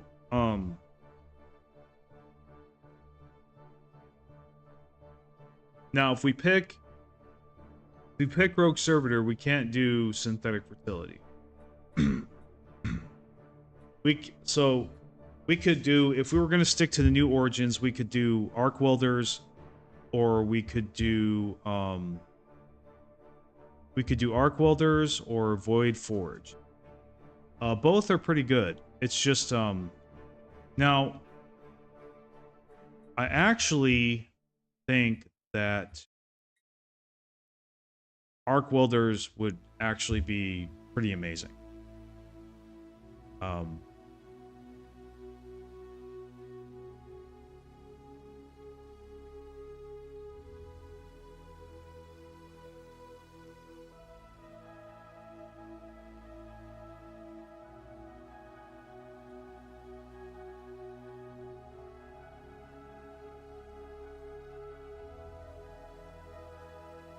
Well, let me see if there's anything else. I mean, there's resource consolidation. We could go for that. Classic.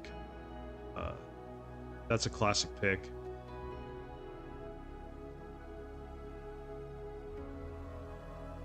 Well, I think...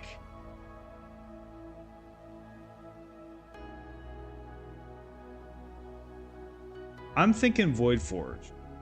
That's what I'm thinking. Thinking Void Forge. Because if I do arc welders, I'll basically be copying Montu. I'll just say it. he made a video he did that like several months ago. He did that same build. Not Rogue Servitor, but he did arc welders with Machine and Virtual Ascension.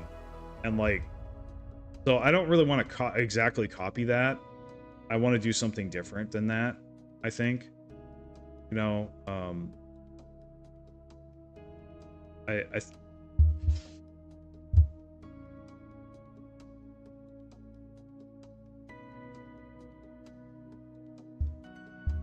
well, you don't even need to be arc welders to do Virtual Ascension. I think now the reason, obviously, arc welders is a very good origin. I mean, I like the arc furnaces. They are very powerful. Then, you know, if we're doing Tech Rush, you know, if we're doing not Tech Rush, but like if we're just banking on technology the whole game, then we could easily get Mega Engineering. I think really it would help. Sure.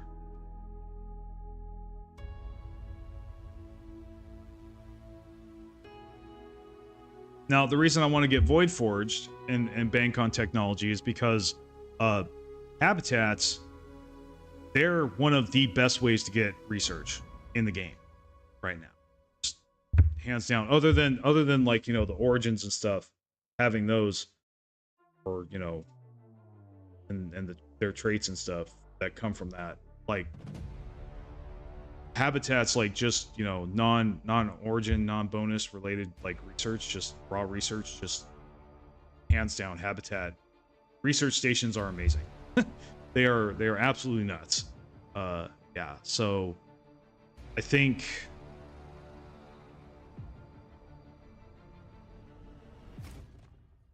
now if I pick Void Forge, though, I won't be able to do arcologies, and that's like another strength of Rogue Servitor, is that you can do arcologies and machine worlds, and we could still do habitats with Rogue Servitor, especially if we tweaked our species.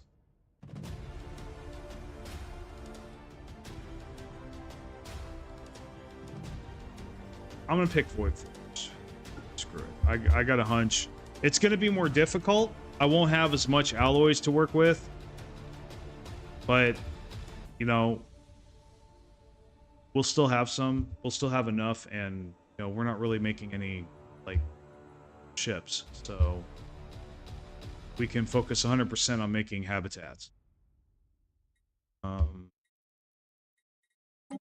Government Ev thinks obviously we're gonna ease off, go Gestalt. We're gonna go for the Big Mac. That's what the Rogue Servitor is. It's the Big Mac. Oh, I don't want a thing, you know, instant gratification, that kind of thing. Like it really is the Rogue Servitor really is the Big Mac of Stellaris. Like you know how like the big like the Big Mac, like it just tastes too good, you know what I mean? Like you know, it's too tempting, I guess is what I'm trying to say. Like it's so good that, like, you know, even though maybe you should try something else, like you just want to eat it over and over again. Not that I do that anymore, but like, yeah, I mean, I don't know, maybe it was a bad analogy. So Rogue Servitor, what are we going to pick as our civics?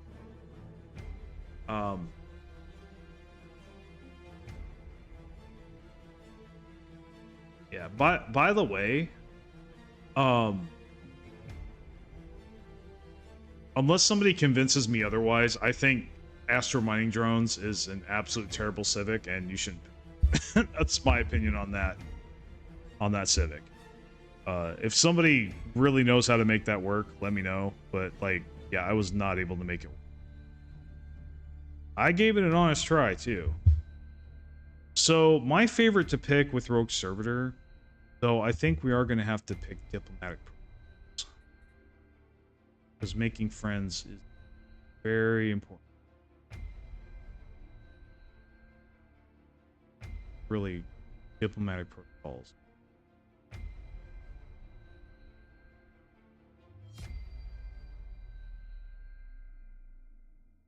And in fact, and obviously, we don't need maintenance protocols because Rogue Servitor naturally gets lots of.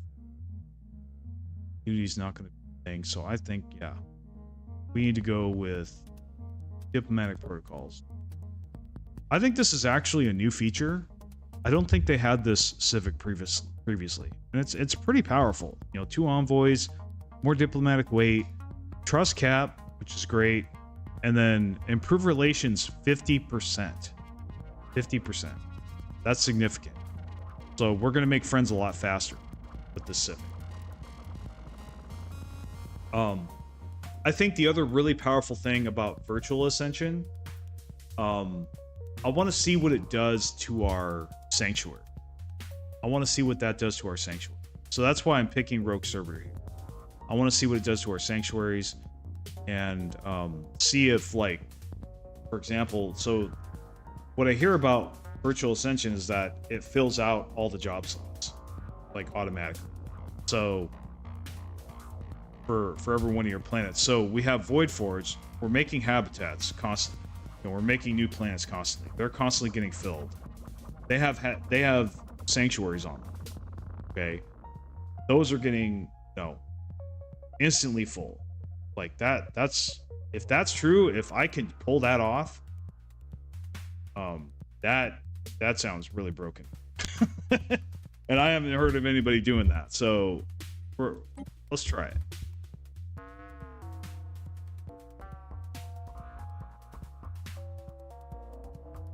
Okay.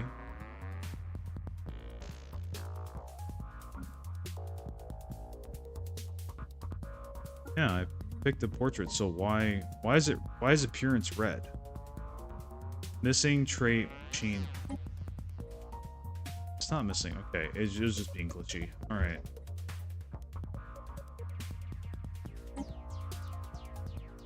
I guess I could keep the names because I'm lazy. It's all good. What DLC is Rogue Servitor part of? Good question. It is part of Synthetic Dawn. So if you hear anybody in the comments or in forums or anywhere in the Stellaris space saying that Machine Age makes Synthetic Dawn obsolete, they are absolutely full of shit, and don't listen to me. I usually don't say things, but I'm 100% clear there.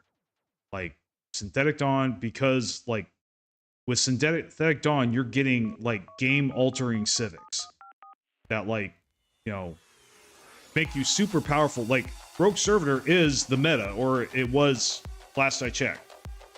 Rogue Servitor's been a huge part of the meta for a long time.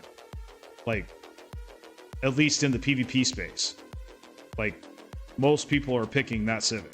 So it's very impactful. Like, we're very, you know, so it's still very, extremely relevant, even though Machine Age exists, because you can't, like, it's more like Synthetic Dawn is for Gestalts, and Machine Age is for standard empires, basically. And it's actually really best just to get both. Just get both. That you get so much stuff by getting both. It's just incredible. So, but yeah, long story short, yes, Synthetic Dawn is how you get Rogue Servitor. I'll show you what else Rogue Servitor gets. Or, I'm sorry, what Synthetic Dawn gets. Synthetic Dawn gets Determined Exterminator. So if you ever wanted to play Skynet, Synthetic Dawn is how you do that. Driven Assimilator, if you want to play the Borg. Borg is really popular. I love the Borg. Synthetic Dawn, you gotta get it. So no, it's not obsolete. Machine Age does not make Synthetic Dawn obsolete at all. Not to mention, you know, now I can't remember if Machine Intelligence is only available with Synthetic Dawn or if it's Machine Age as well. I think it might be, but like I said, just not having those civics, I mean, those civics alone make the DLC worth it, in my opinion.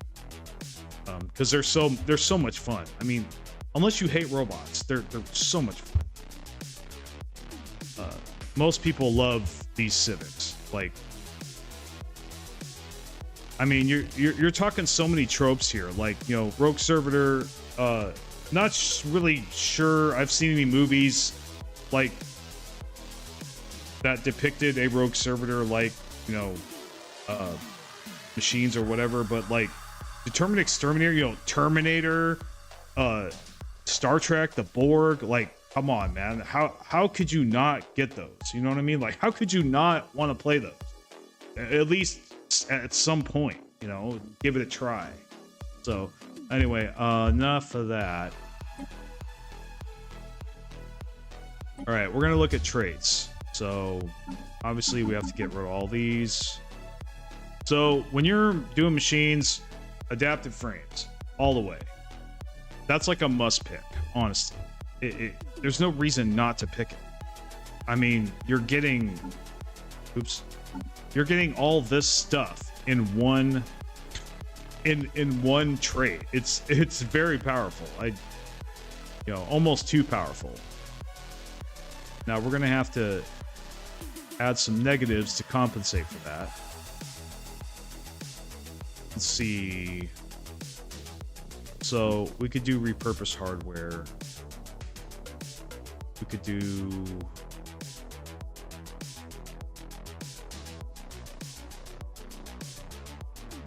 custom. No, that's bad. Don't want that.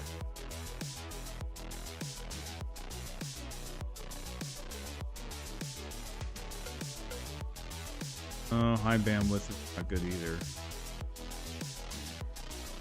Let's see, delicate chassis. Actually, delicate chassis. Let me see. Delicate chassis might actually be. Well, I don't like the worker pop production. That's a no-go.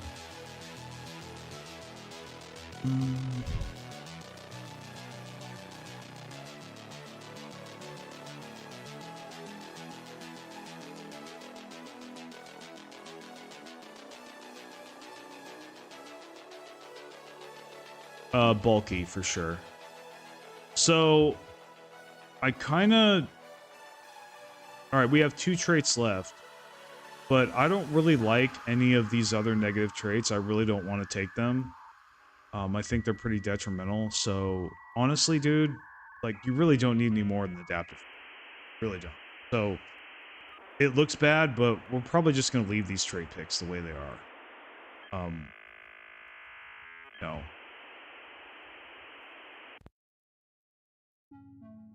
Because these other negatives, they're not worth it. I'd rather have the extra trait picks. So we'll go ahead and go with that. So our bio trophies, I mean, really don't matter. I think maybe we can make them cybernetic.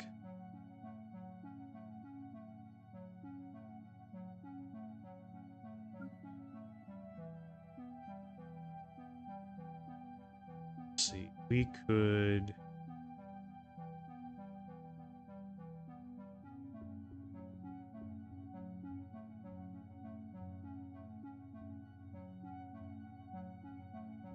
We'll just make it standard here. I don't want to think too much. Human.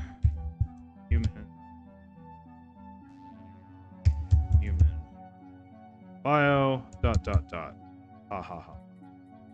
Let's see. So...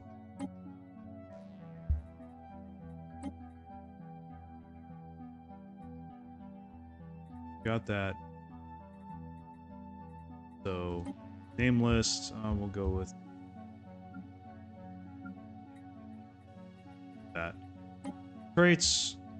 Okay, so now this is biotrophies. This is not our main species, so you got to consider what do biotrophies do? Well, biotrophies really, they don't have leadership positions as far as I remember. Pretty sure they don't have leadership positions. They don't, they don't work on anything other than the sanctuary itself. So they basically just make consumer goods, I think.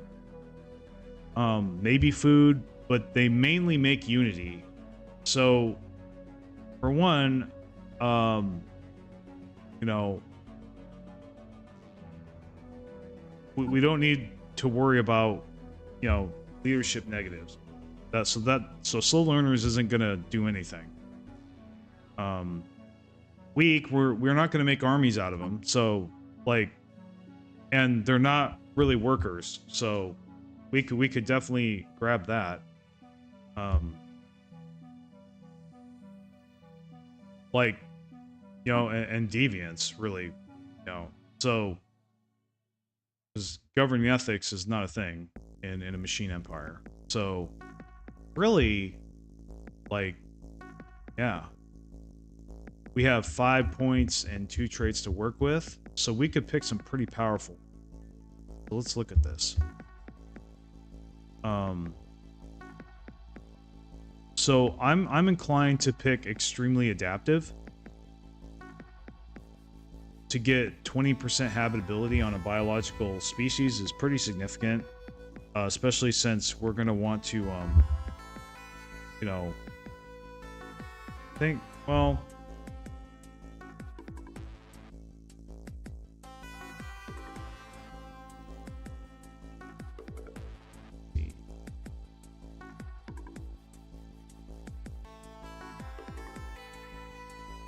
Now I'm wondering, I'm concerned here because with the biotrophies, you know, they're biological. Are they going to have the same habitability as the machines on habitats? You know, will they have that preference as well? I think they would, right? So, you know, maybe we don't need to worry about habitability at all.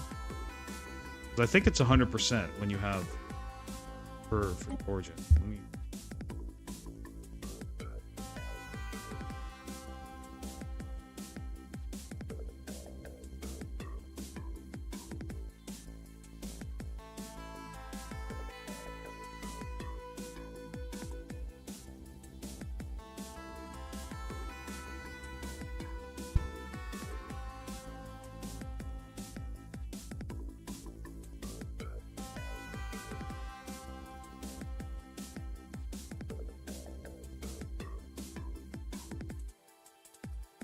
habitats.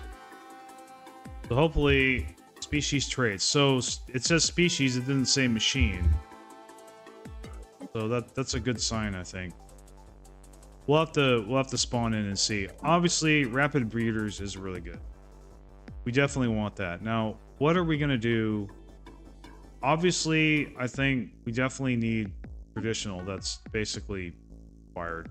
I mean, their whole thing is making so. Now, I wonder about charismatic, but like, you know, being able to have high prop growth. Forgive me, I haven't made this build before, so making a whole new build here. It's gonna take a little bit.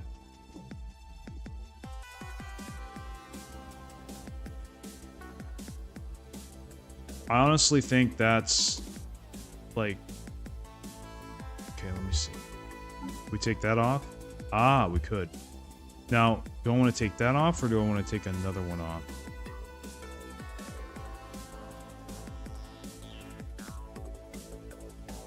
So deviance has absolutely zero consequences. This might have some consequences. We'll take that off. I don't think it will, but all right. So we have one more positive trait that we can put down.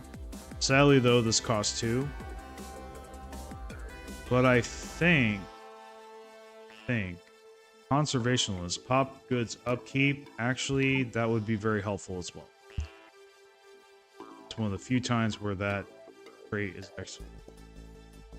So yeah, rapid breeders, traditional, more unity, or rapid breeders, the biotrophy spawn faster, and then conservationalist, you know, your consumer goods go further, and you're not using nearly as many consumer goods to, you know, feed your biotrophy population. So I think that's great. So we're just gonna keep all the other names and stuff. Humanoid city is fine. Double check our government ethics. Let's see. So knowledge. I like the diplomat. Discovery. Even though we're machine. Compassion. Integrity. I think it's still I think it's still good.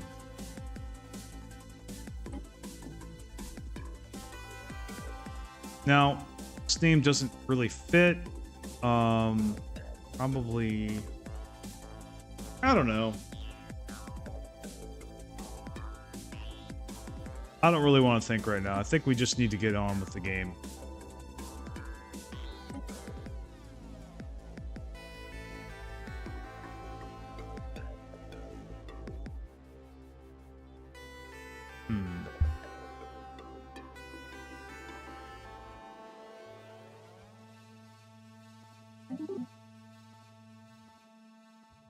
Orlan Index.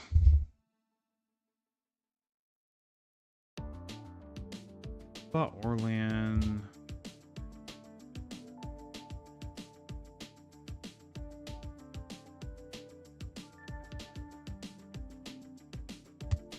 Good Pharaohs. Yeah, we could do that.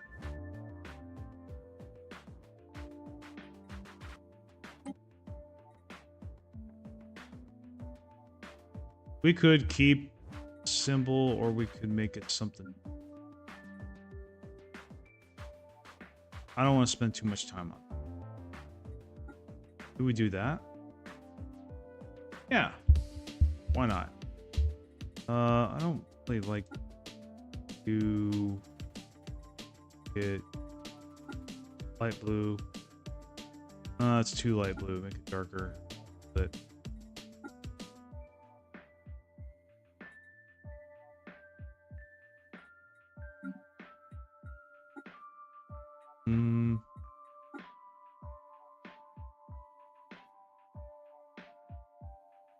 yeah. Why not?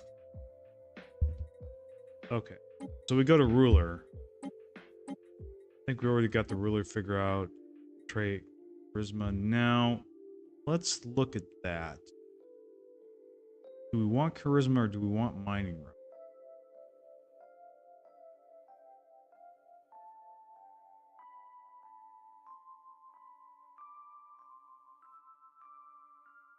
I think because we're gonna have stupid amounts of. You know what? We'll go with mine. We're gonna say. All right. Hopefully we didn't screw up on something or miss something. But yeah, show you Grand Admiral, and we're gonna play. So here we go.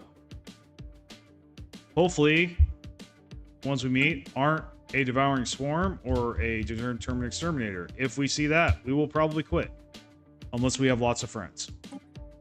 If we have lots of friends, that's one thing. But if they're the first empire we see, we are done. There is no way I'm beating a determined exterminator or a devouring swarm by myself on Grand Admiral. That is not going to happen. I'm just saying this right now. I'm sorry, I'm not that good. I'm just not. I'm humble, I admit it. Like, we will just surrender. It's not even worth it. I will just quit. GG. Type GG and press enter. That's basically what I'll be doing there. So, ceramic metal armor, like I said, we're not really going to bank on ships this game. We're just going to try to survive. So, maybe we should, but I don't want to start with this.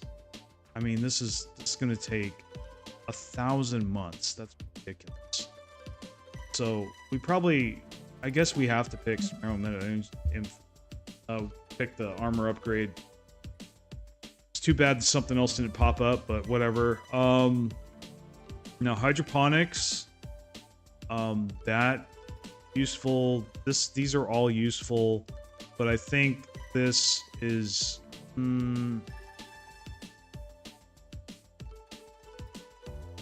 I think this may cause problems if we don't get it.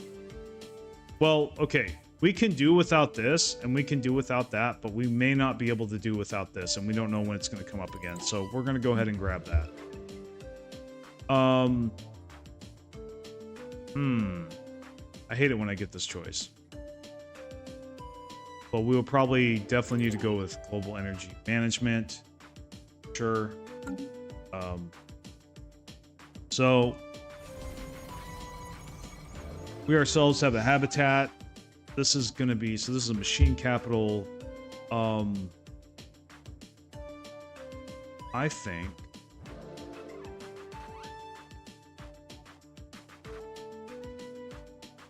I want to turn on automation. We have a sanctuary.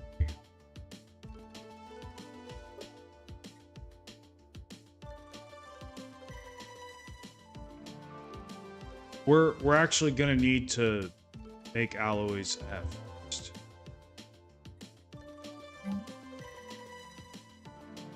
We can't even build anything yet, so we'll just chill, do the normal thing. We don't need to worry about planets. I think we're just gonna survey. Honestly, lately with my science ships, I've just been surveying. I've just been putting on survey only, not even explore. It's counterintuitive, but it's actually been working better for me than exploring and surveying. Because they only go to what hasn't been taken and what's near your empire. Construction completed. So you actually, I think you spread out faster doing things that way.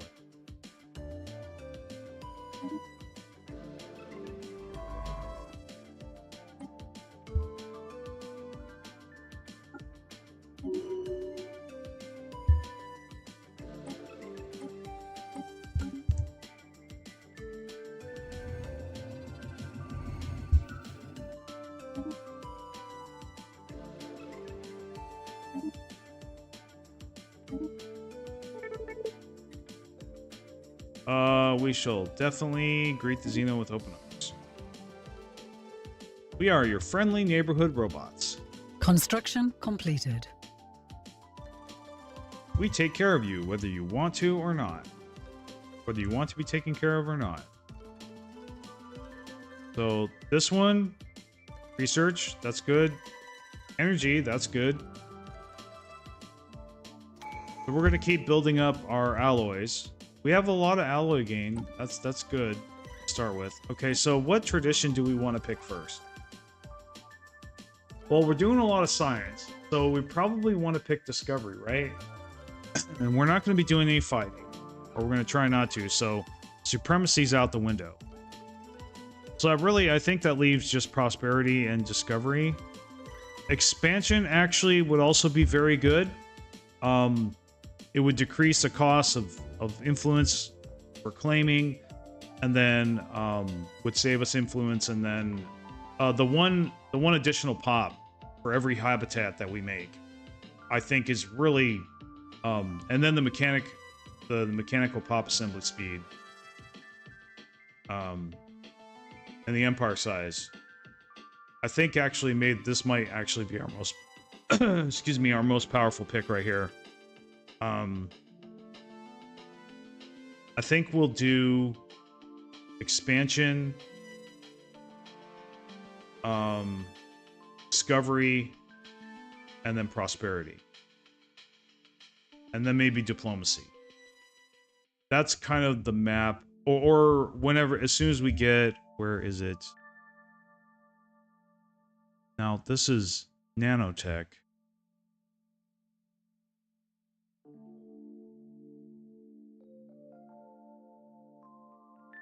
Huh.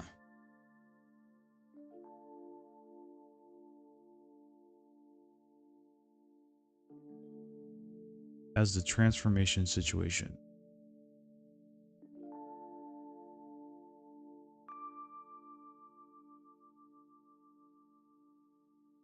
So I was going to try to do, virtuality. Okay, so what do we need to do this? The transformation situation, what does that require? I am not currently aware of what that requires. Let me cheat and look at the internet.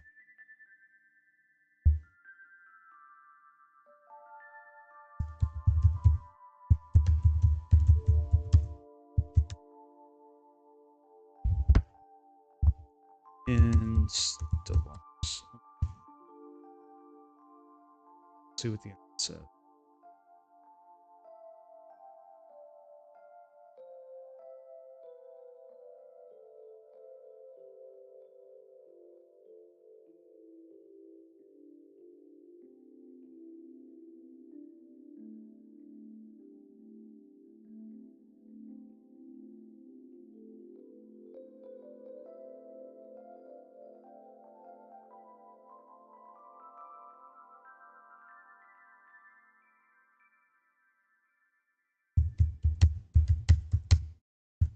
Alright, I'll be more specific.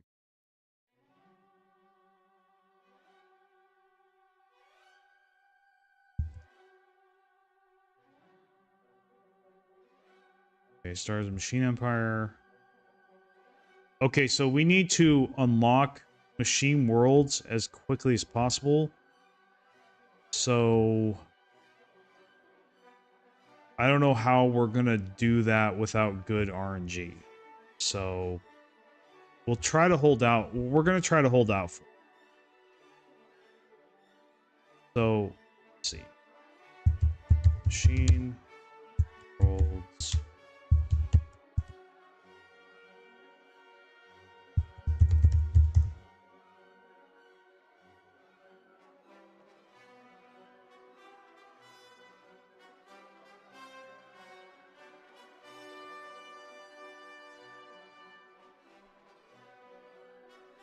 Okay, reach tier 3 administration.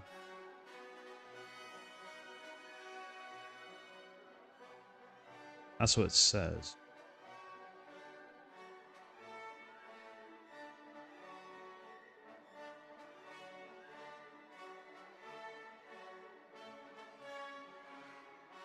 I don't know if this is correct. Because I remember you, like, needed climate restoration or something. It's been a while since I did Machine Worlds. I know I made a video on it, but that was back when my memory was fresh. Okay,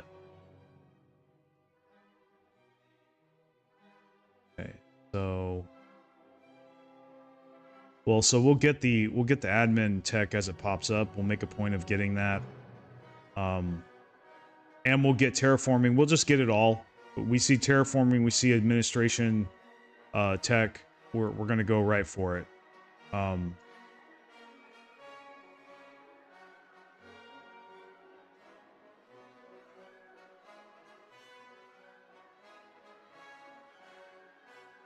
So yeah, but we'll think. All right. So good to know. Let's continue. So we get hopefully. So we'll get machine worlds. Hopefully we get the transformation situation, and then we'll be able to do this ascension. Virtual pops can no longer be resettled. That might be a bummer.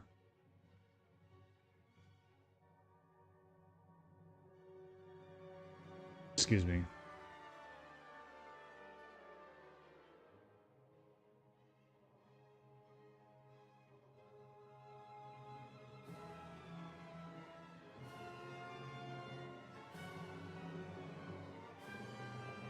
Resources, jobs, plus 70, 175%, 25% per colony, or minus 25% per colony. Okay, I actually don't like this.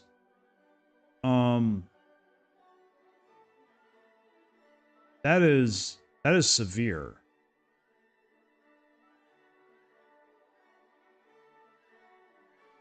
That's actually pretty severe. Like, this is like, seems like this only works if you're only running maybe a couple planets. I don't really want to do that. I gotta be honest, guys. I don't well, yeah. Because we're doing Void Forge, so like we're gonna have a lot of habitats. I think this might not be a good fit. Like, I knew you had to play tall, but I didn't think you had to play that tall. Yeah, well, I think this isn't just tall. This is extreme tall. Like, okay, to get this resource bonus, like, you need to be doing the one planet challenge or something. You know what I mean? Like, to really get the benefit from this. But if you're going to have a lot of habitats like I do, like you're going to have a lot of colonies, like that's not the way to go. This is not the thing you pick. Which is a shame because like the whole virtual pop things looks really appealing.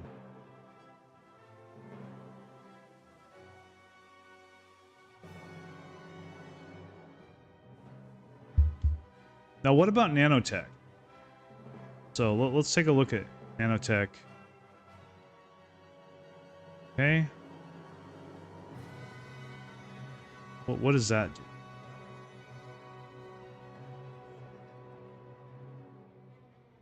Stoppable swarm. I heard like you can build ships for free, like without like adding to your naval capacity, which that's pretty powerful.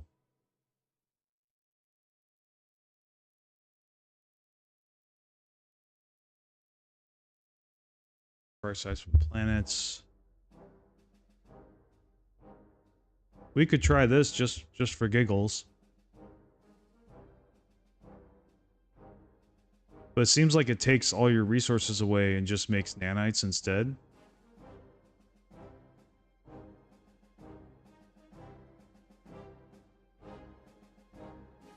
Research option gains nanite transportation.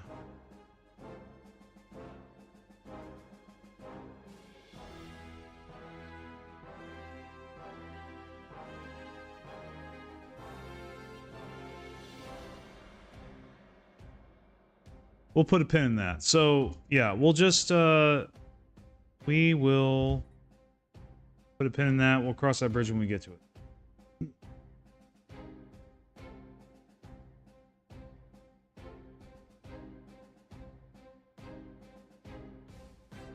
Yeah, I mean, definitely don't want to do nanotech right away until we're ready and we've done some research for sure. So, yeah, we're just gonna, I don't know if we're gonna synthetically ascend or not, or if we're gonna ascend at all. We'll we'll play that one by ear. But anyway, our first tradition is going to be expansion for Council sure. agenda available.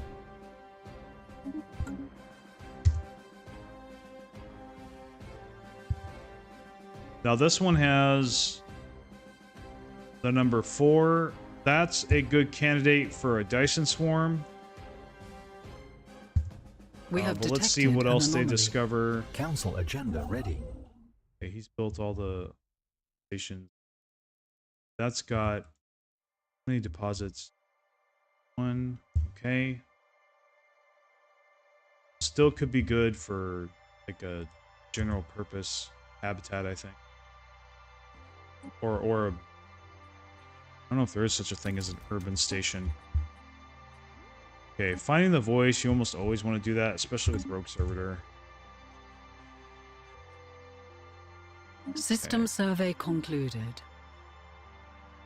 Oh! Look at this. Oh yes. We have a research system. So we are definitely naming that.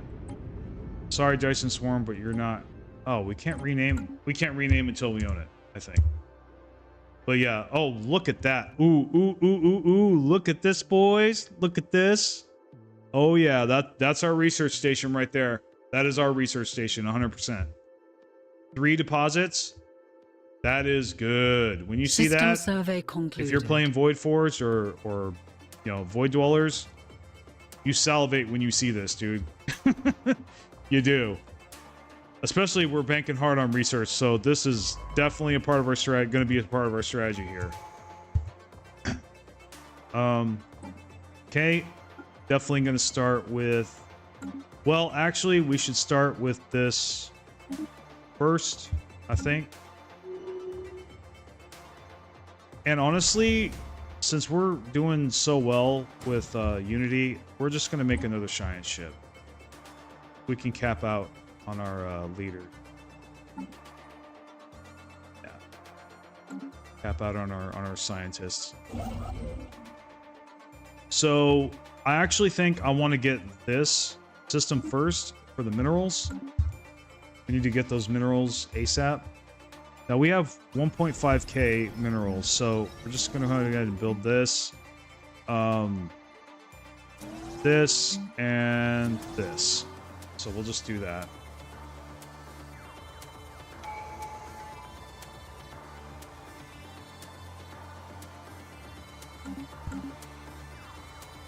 We're definitely gonna turn this. Most likely, we're probably gonna make this most likely a generator habitat. Now, what's really cool about Void Forge? This is the awesome thing about Void Forge. This habitability is 50% for this planet. We should colonize it. Absolutely, we're going to colonize it. So, unlike Void Dwellers, you can still colonize planets as a Void Forge. You just don't get as much resources from planets as you do from your habitats. Anomalous readings registered. And I don't think I'd be able to put sanctuaries on those worlds. Because I'm pretty sure my biological pops won't have this, you know, they won't have that machine trait of getting 50% everywhere. So, but it's still worth colonizing. So that's a huge strength, huge advantage of Void Forge. Accumulator.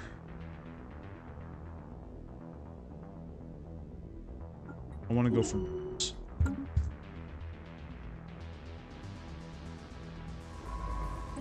Okay. Oh, we got the roamer trait. Always pick the roamer trait. Faster survey in the beginning is always great. So we got them auto surveying. He's building a starbase. Construction completed. Okay. And we're actually going to go ahead and... You need a lot of construction ships when you're doing Void Forge. We have detected an anomaly. Because you're building orbitals, you're building habitats, you're building all kinds of megastructures. We have detected you're claiming an planets. I mean, you're claiming systems, you know, building stations. Like, the workload for Void Forge and Void Dwellers is much higher than your normal Empire. unless they're doing habitats later in the game too. We already got, yeah, just bank hard on minerals. Now, what does this got?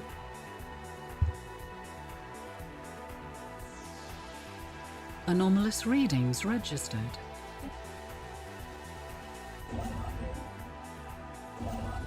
Alright, we're gonna go ahead for sure claim this.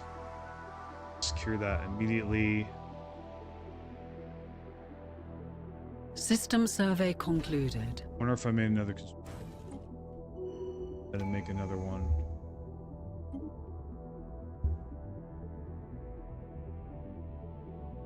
Go with that. Let's see. Spark of Genius. Definitely. We're getting a lot of edicts fund here. This is... I think we do need this, though. We need at least one guy doing that. Oh. This is a no-brainer. Yeah. Wait, that's our scientist? I think we should pick this. I don't know. Let's do life. I want to pick the energy credits, but I'm not going to stick them on a planet, so... Okay, definitely getting that.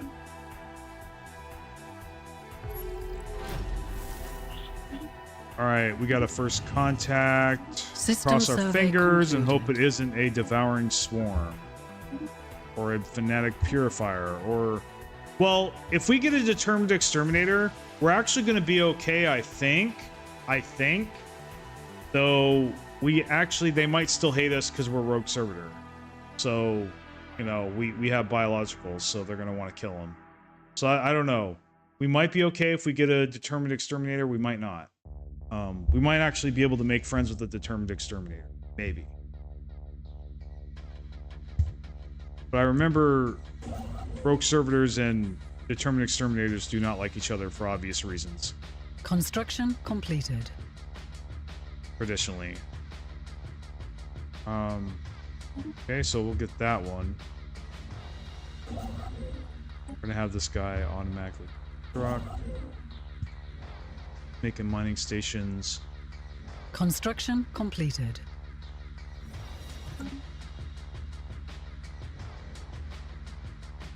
That's good. 10.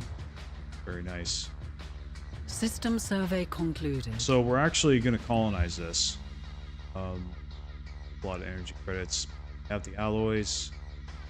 Yeah, let's do it. We're gonna make this a generator world. Kind of need to. We need all the energy that we can get. What kind of garbage is this? Okay, poor quality minerals. So we definitely want to make that a mining world. Don't want to do that.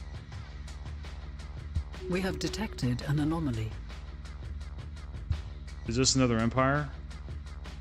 No, it's not. It's a good candidate for a Dyson swarm. Got that. Okay, definitely need to capture that. I hope I get some influence gain stats or traits.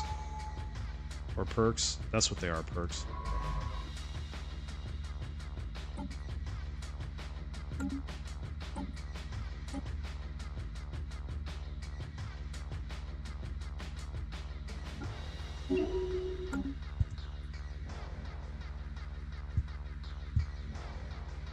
You know, I feel like streaming a little longer because because of the time it took for us to actually get a game started. So I actually want to play this a little. I'm kind of in the zone right now. Okay, so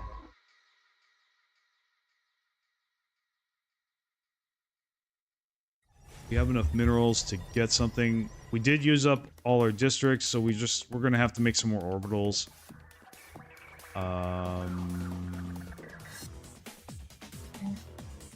I think we probably should make another sanctuary, I think.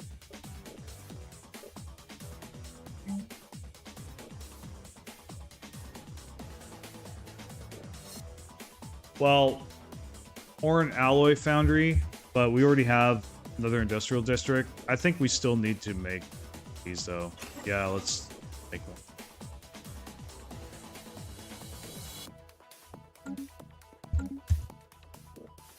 Construction completed. All right, yeah, so we're bumping uglies with this empire here. I really hate it when the computer like puts them 2 jumps in front of next to my capital. That really ticks me off, but nothing we can do about it. Let's see. Hopefully they'll make a nice friend. Hopefully. Have to cross our fingers.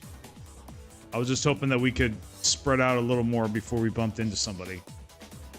But honestly, in this game, the way it is, that rarely happens. So I think, let's see, empire size.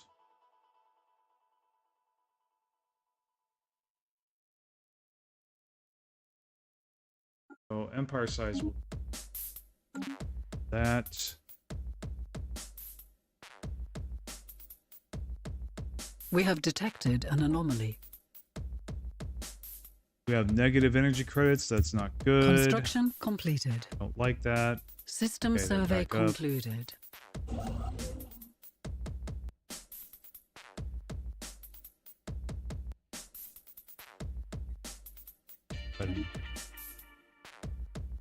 Build there. Colony establishment has begun. Oh, this is good. This is good. Oh, yes. Oh, yes. This is where we're going to build our first habitat. Right here. Because we're going to get so many energy credits from this. It's going to be ridiculous. We need to set that up right away. That's going to be our first habitat. For sure. We actually need to come here. Build there. So as soon as we have enough alloys, we're going to post shop. Construction completed. Research concluded. Okay, got research. You know, food's looking like it might be annoying, so we could go ahead and... Tile blocker is not a big deal to me, because I do habitats, so I have tile blockers and habitats. Just do food. 52 alloy gain. That's nice, but only 9 mineral gain. It's not good.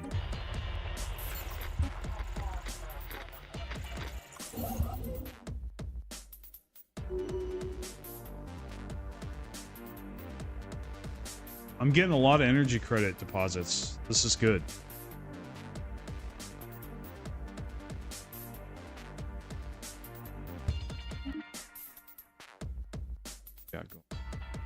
So that is our official. So organic support unit. Not really feeling that. I mean, okay, sure, why not? It does make food, so I guess we can benefit from that. System survey concluded. Not my first choice though. Research Okay. concluded. So we need 17 more infants. We're gonna go ahead and wait for that. Science. Okay. Mining. Definitely get the minerals on that one.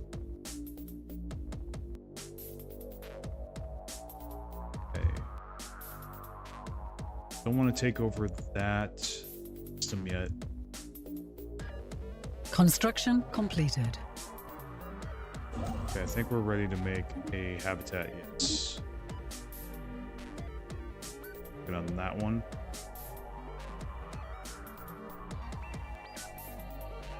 So you're going to make the habitat complex, and then you're going to, we don't have... Oh, I gotta wait till it's done. Alright. So cool. We're building our first habitat. It's going to be an energy station. So we definitely want that one.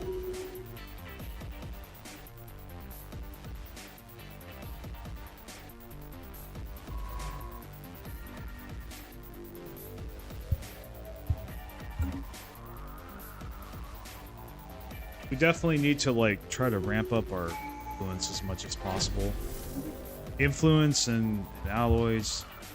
See, mineral extractor, man. Too bad he's a scientist. I wish that was our official. That would have been amazing if it was our official. We'll go with survey speed. We're not putting him on a planet, so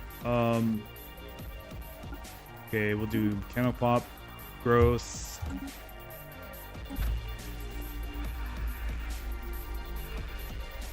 There eventually.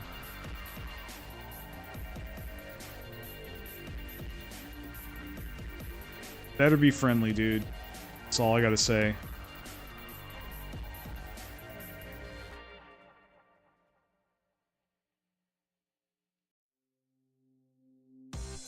A new world has been colonized.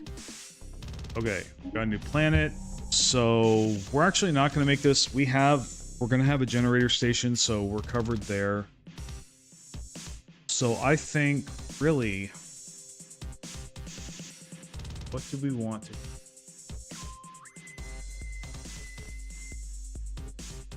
I'm thinking really we should just make it a factory. That's what I'm thinking.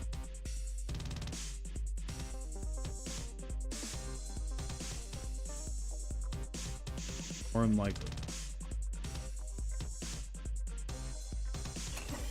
Or a forge.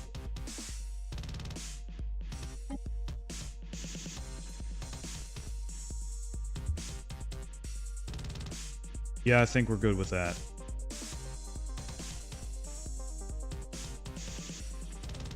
We can make it a fringe planet. Could do that.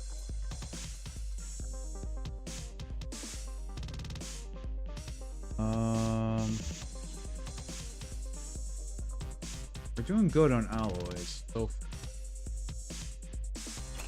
you know what? We're gonna make it a fringe. Let's do that.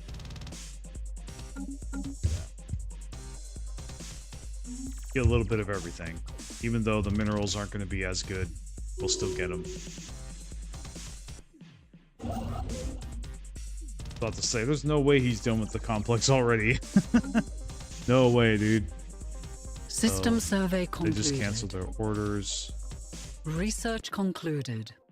Okay, I think we have enough to make to claim another system. We're going to claim this before he does. Limit his options a little bit. So there's survey speed, reactor.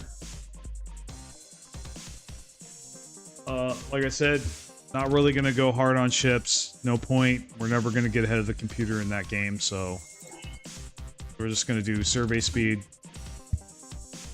Construction completed.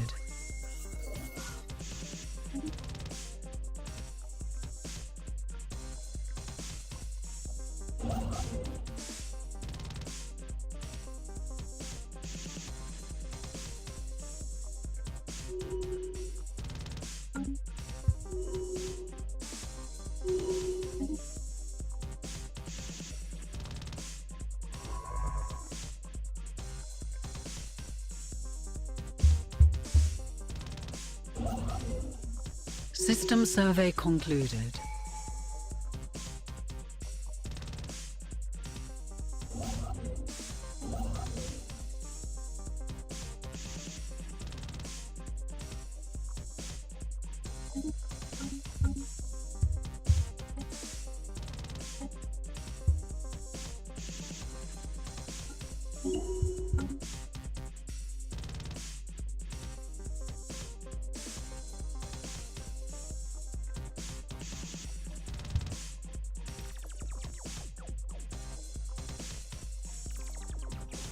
Look at our main planet. Okay. So we could start building orbitals on our capital system. I think we should. Maybe. Well, we are getting a lot of resources, so maybe not a good idea. Let's keep rolling the clock. Construction completed.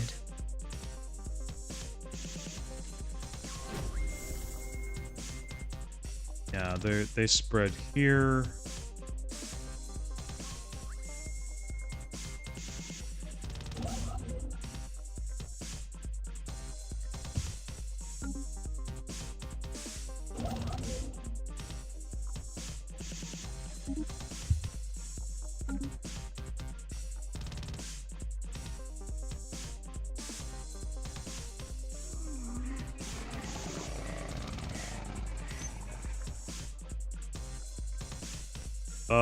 Dispose of it. Absolutely want that influence for sure. Could we make another habitat? We have enough. We have enough alloys. So what are you doing? Okay, you're Starbase. We need more construction.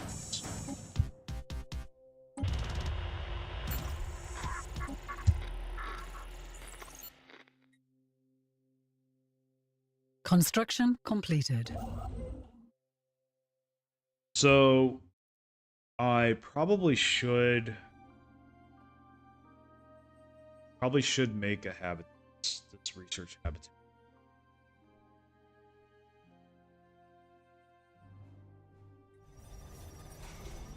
Energy.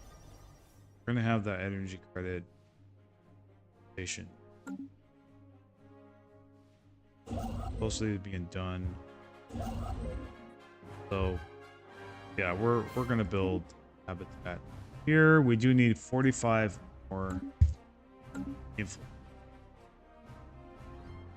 So the influence makes this hard too, and I think what's going to make it harder, unfortunately, is we're not going to be having a lot of ships.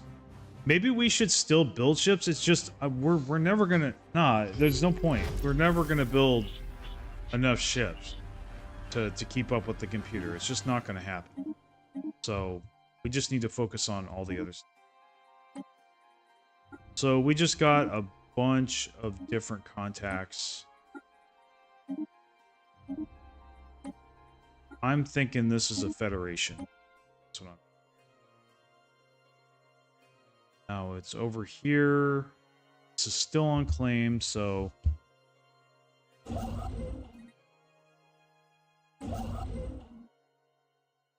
know what? We need to claim. It's going to take longer to get that research station up, but it'll be worth it. Okay, so we have another planet. That's good. Colonize that. Research concluded. And this is our last tradition. Or yeah. Anyway, so now we have choices. This is tempting, but this kind of, yeah, I think we kind of have to go with that. Though this is extremely relevant as well. I think we'll pick this up second and get this first. We just want to like maximize our envoys. We cannot afford to make any enemies. Not really. So Unity is good. Yeah, I think we need to pick that one.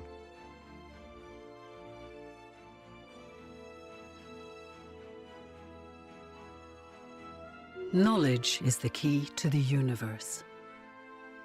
Now, I don't like this shit where I'm blocked off to the north. That's annoying. Like that. Whatever. Let's see.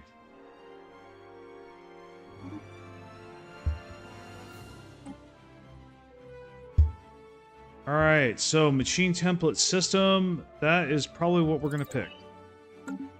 And also, when we're not focusing on ships, we can focus on technologies that increase our technology and increase our economy. That's the other good part about it. So definitely node incrementer. Council agenda ready.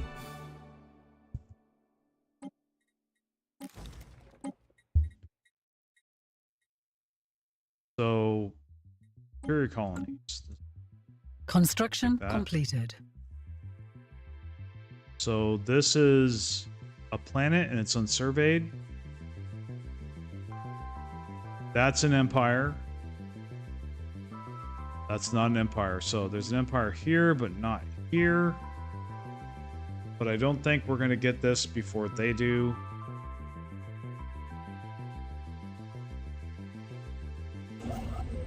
Okay, he's building mining stations. Good. Now there are 2 mineral deposits in the system. There are 2 mineral deposits in the system. I think we definitely probably should make a habitat here next, actually, to get our mineral gain going, for sure.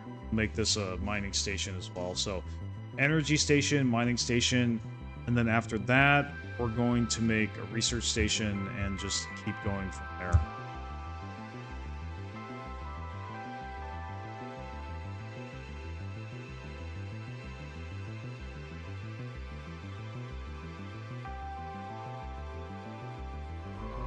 Okay, no, you guys need to be surveying. What are you doing?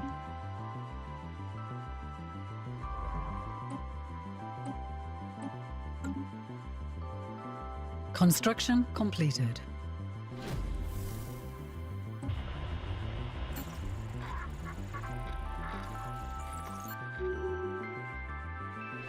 All right, habitat's done. Great.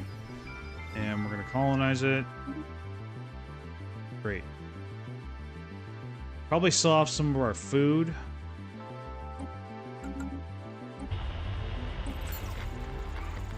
Or we'll sell off our consumer goods also. We don't need nearly that many.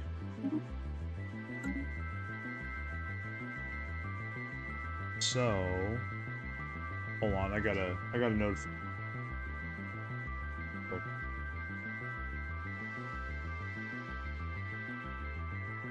Okay.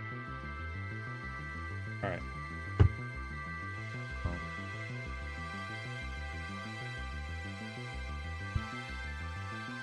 Construction completed. We have detected an anomaly.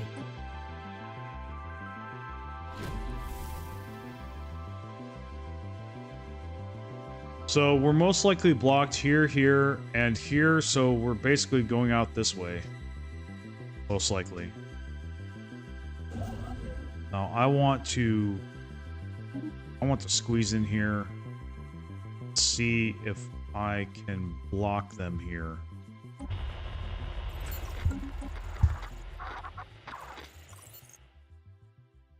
Oh, we have a lot of influence. So let's go ahead here. Go ahead. Habitat. There we go.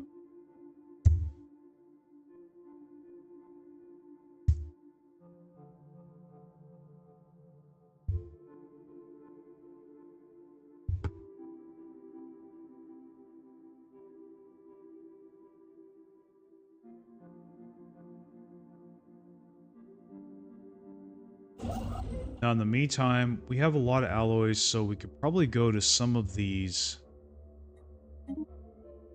build, you know, orbitals on them.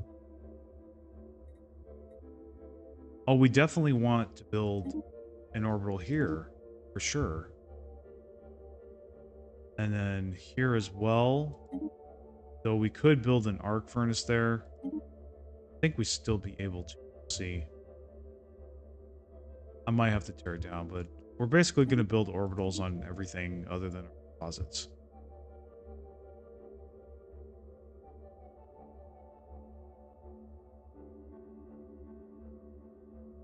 Okay. I think that's good for now.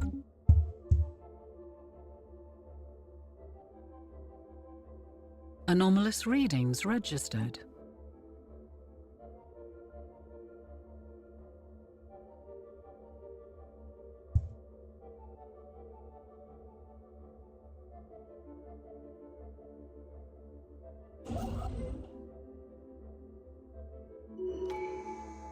Oh, they blocked it. Fuck. Okay, so we're gonna pull out of there. Well, did they block this? No, they didn't. So survey that. Hopefully they don't take that system. We're gonna try to see if we can squeeze in here.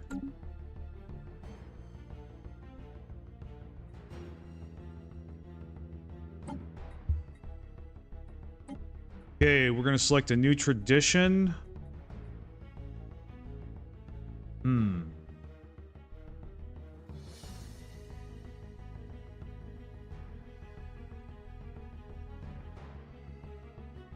Prosperity or discovery? I kind of want to pick discovery. I do. Council agenda let's do it. available.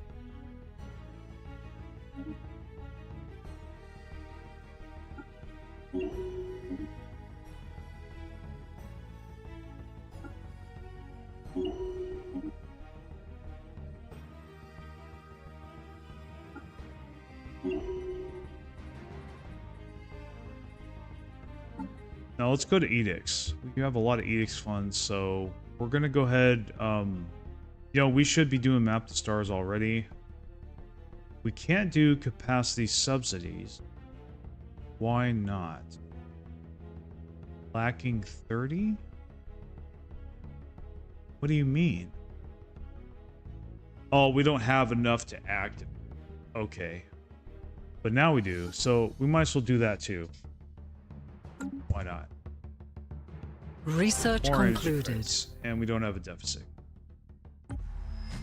An alien nation is Okay, you are materialist. That's good for us. You're more inclined to like us. Okay. Alright, let's see. Alright, you're negative, so unacceptable? Actually, no, we can make an embassy. Great. And yeah, you're gonna be our best friend for life, okay? We're just gonna ride on your back like a little scorpion, and then we'll sting you later, but we won't do it right now. Or maybe we won't. We'll see. Like, yeah, so we're just gonna ride this guy's back. We're friends. Even though I have no fleets, we're friends. So see, so that's good. That's good news. Now we don't know what the other guys are going to be, the other empire to our right. So we're not out of the woods yet. They might turn out to be a really scary empire, compared to the one we just made friends with. So now energy credits, definitely. Anomalous readings registered. So let's see. Whatever we get.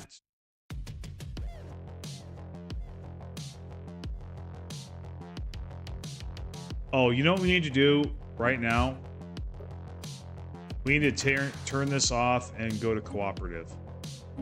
Absolutely. Yeah, it's going to cost us a little more to,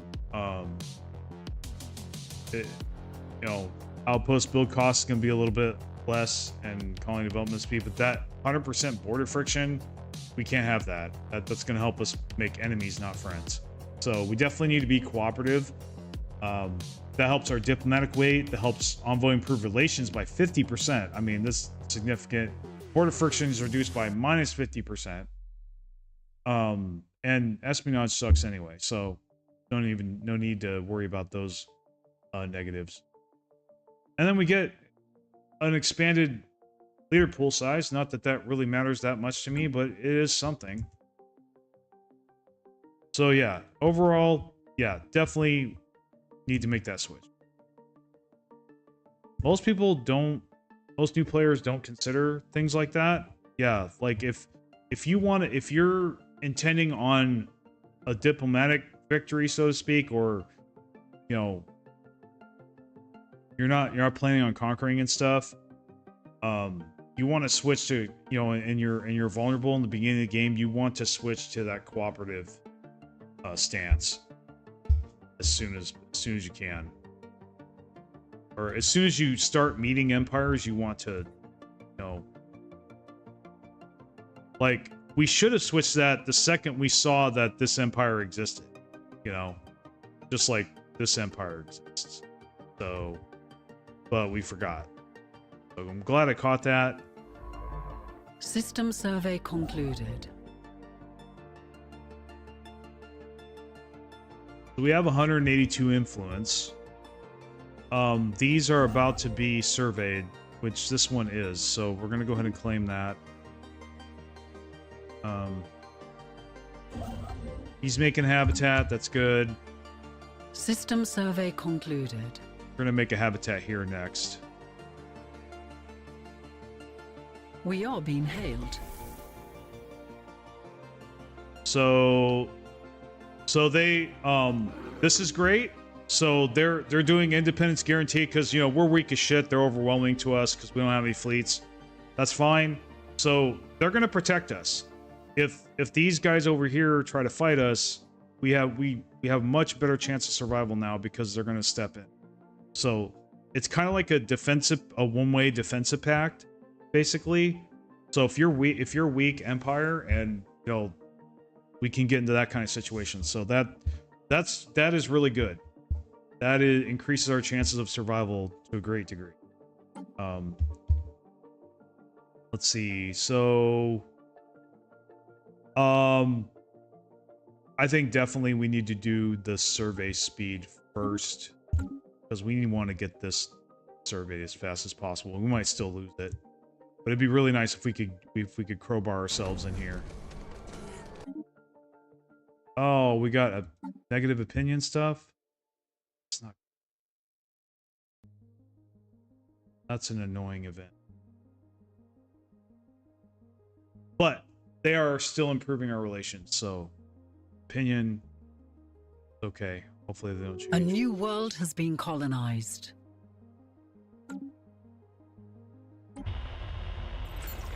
Oh, they revoked it? Oh, come on, dude.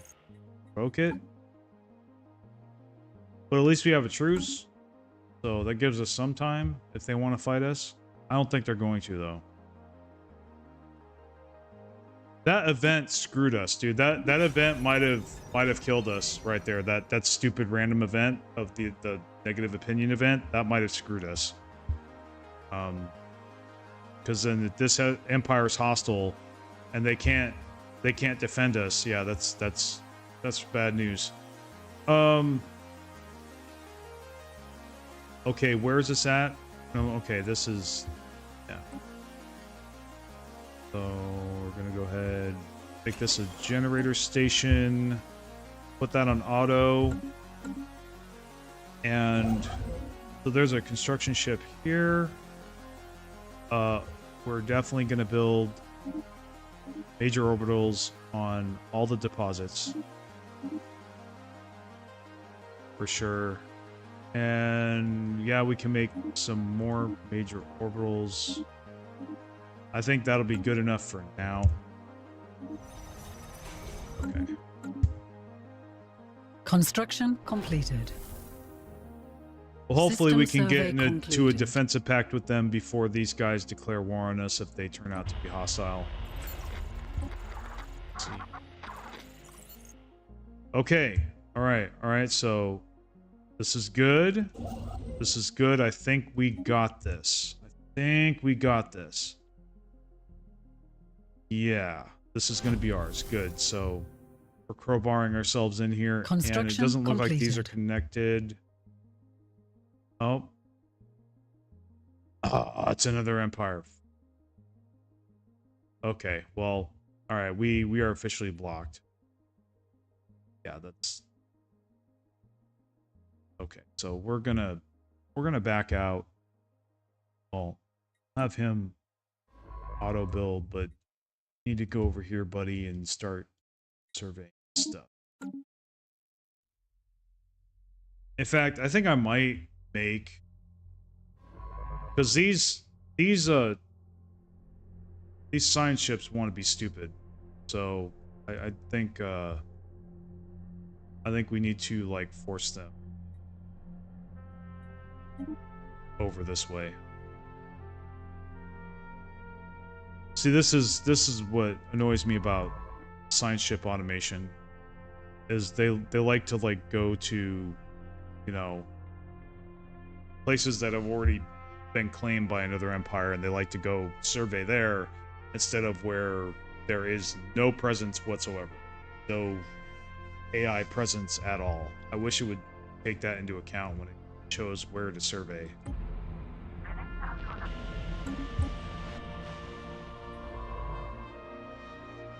So I think we need to stand by, I think, another construction ship.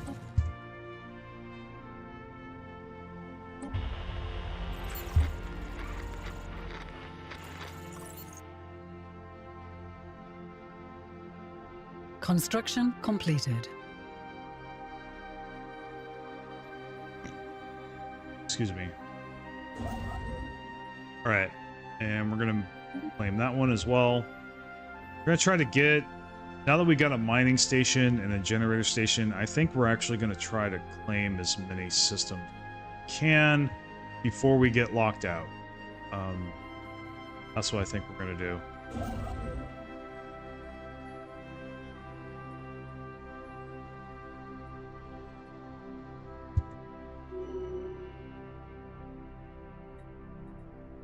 Orbital's been built. Great. Knowledge is the key to the universe. So fleet command limit or tile blocker. I still don't want to turn that down. That technology is so rare. So unpredictable. When you get it, you just have to get it. Because we're probably still going to make fleets, but like I said, until we get really powerful, okay, that's great. So they're guaranteeing our independence again. It looks like, yeah, we're in the green now, so we're good. We're good. We are taking off. So these guys, now we're equivalent with them, even though they're Grand Admiral. We're doing so well. We're equivalent with them in economy and technology. We're just not in fleet power, but that's okay, right? Because of the way because of the play style that we're doing this game, because of the way we're playing this game, we're not really, like I said. So it's okay that they're overwhelming. That's great, and they're gonna have our backs. So, like, if this person tries to vassalize us or whatever, this person will defend us. Now seems to be multiple empires here. I hope it's not.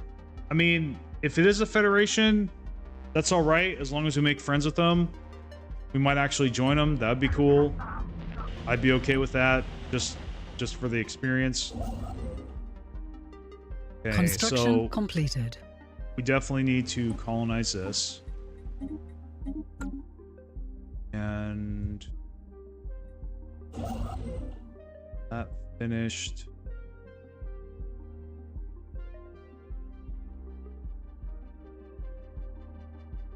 So, what are you doing? Why did you not finish surveying that? Why? Okay. Oh wait, it is in their borders. Okay. Got it. But you don't need to go over here, dude. You really don't. I don't want you. Survey this stuff.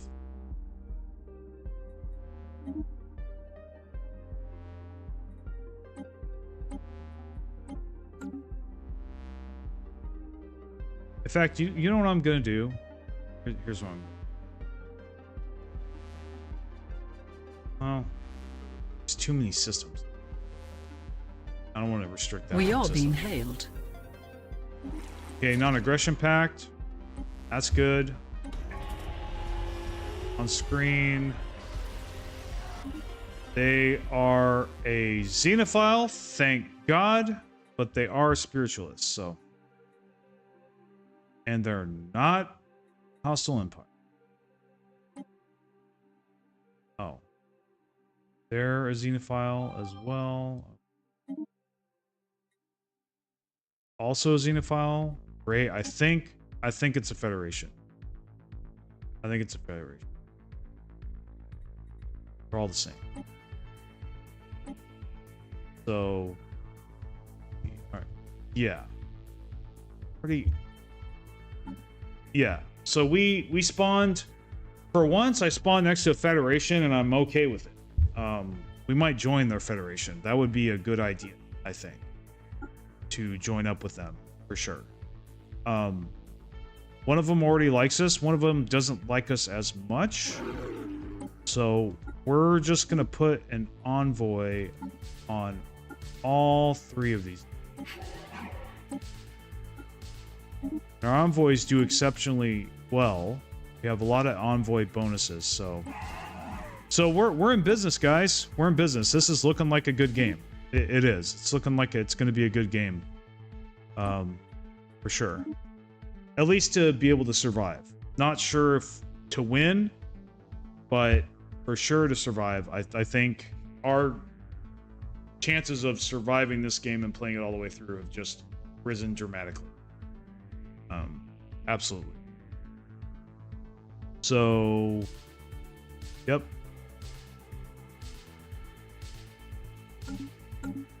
Yeah. So we're gonna make maximum use of our envoys right now. Situation log has been updated. C is good. Go.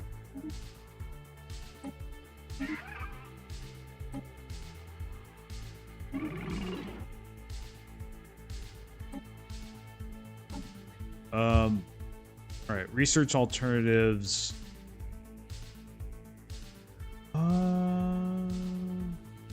Research subsidies. We'll get that later. Okay, so I think we're gonna quit soon, guys, but Construction completed. I at least wanted to find out if this was a good map or not. I think it's turning into a good spawn.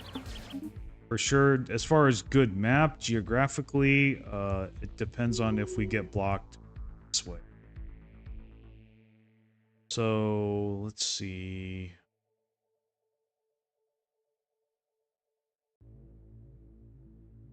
What are my signs? Who do?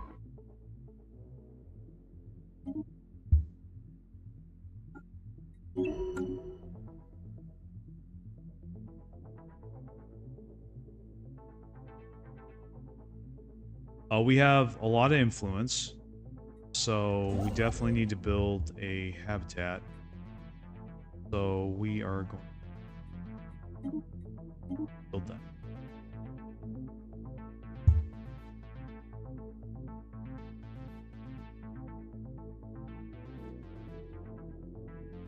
System survey concluded.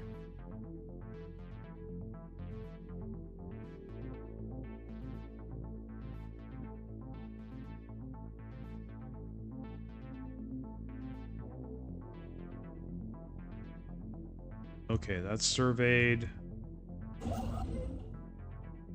No order.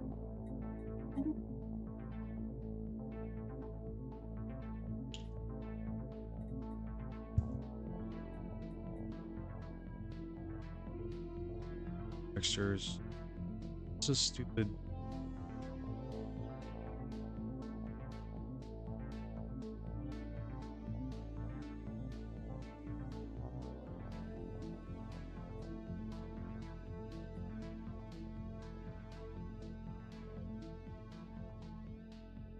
Where is Prime? Okay, that doesn't, it doesn't make any, it really doesn't matter.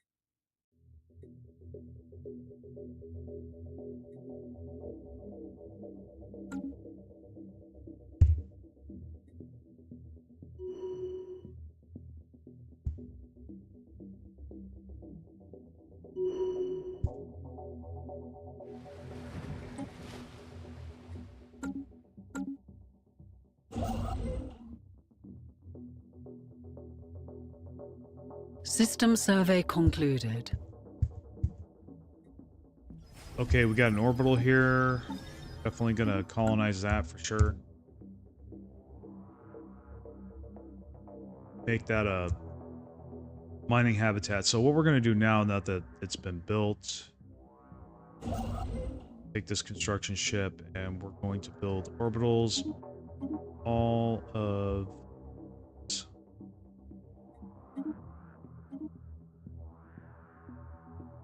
go ahead and build. Well, I think we're good with that. We are being hailed. Now our alloys went down. Don't know why. Technology's good. So we are going to need to focus on alloys a little bit.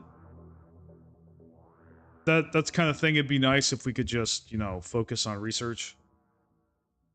But we do need to have some alloy production so we can make habitats. So Research concluded. okay, so that's done. Need 29 more influence. Okay, so definitely want to go for the research percentage, research speed. Let's see here. Calculations. System survey concluded.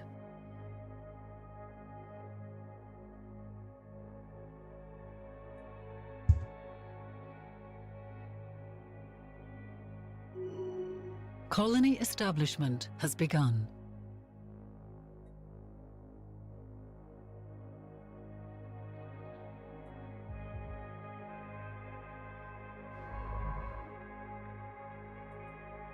Survey next. Just keep this up.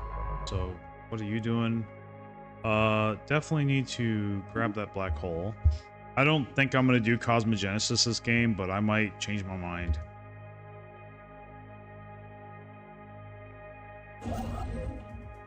Okay, so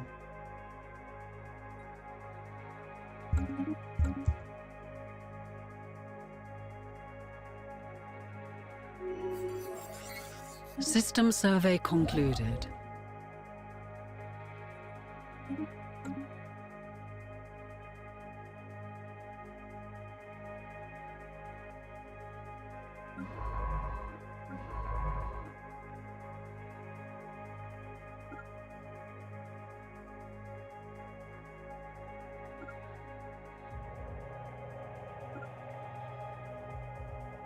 oh, okay, that got discovered.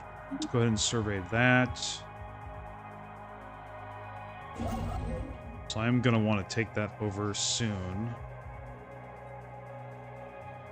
I don't know if it looks like they could spread here, so we definitely need to take that. In fact, you know what? I'm gonna cancel your orders. You need to come over here and block them. So Anomalous readings registered. you keep them from spreading here. So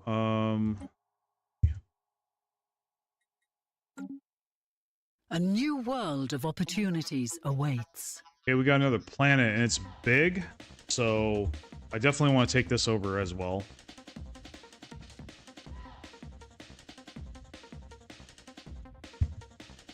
System survey concluded.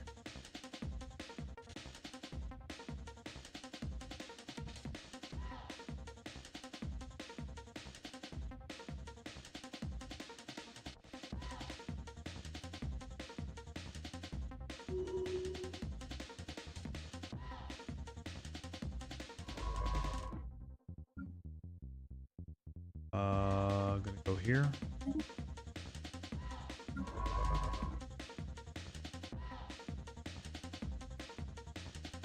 They're about to take this.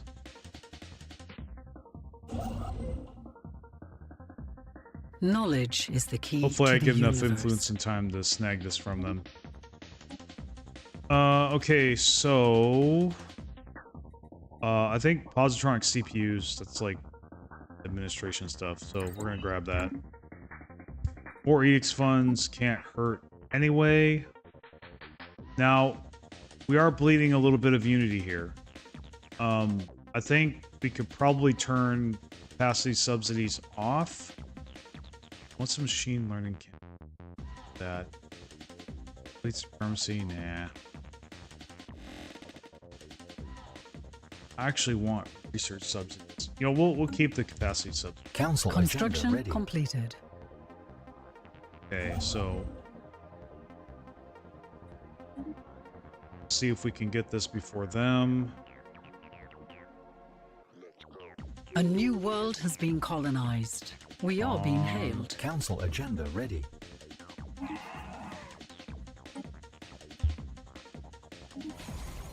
All right, so this,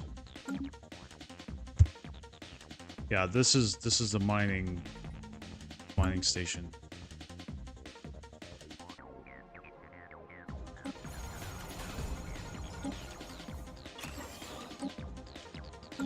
That already built the orbitals. We have a new engineering research. Okay, so how long is this going to take? 912 months. So yeah, we might as well pick coil gun. We don't really wish that we didn't have to pick the ship upgrades. So survey speed, might as well, it's the only thing left. Okay. Cool, so I think we're doing okay. Alright. Can we get this from them? It hasn't been fully surveyed. Okay.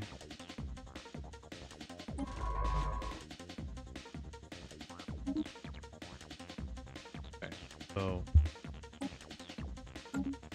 what now? Have you survey? System survey concluded. All right, system survey concluded. It looks like we're gonna get this. Are we gonna get it? I think we are. I don't see a construction ship with theirs, so it looks like we're gonna get that, which is great.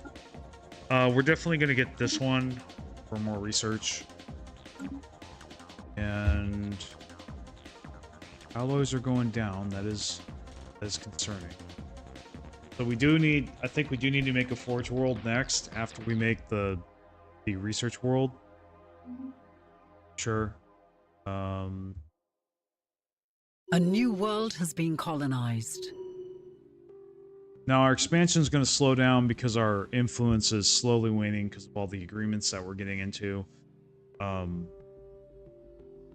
We could probably break the agreements, but we want the agreements because we want to get into like defensive pacts and stuff, and so that, you know, and race trust and whatnot.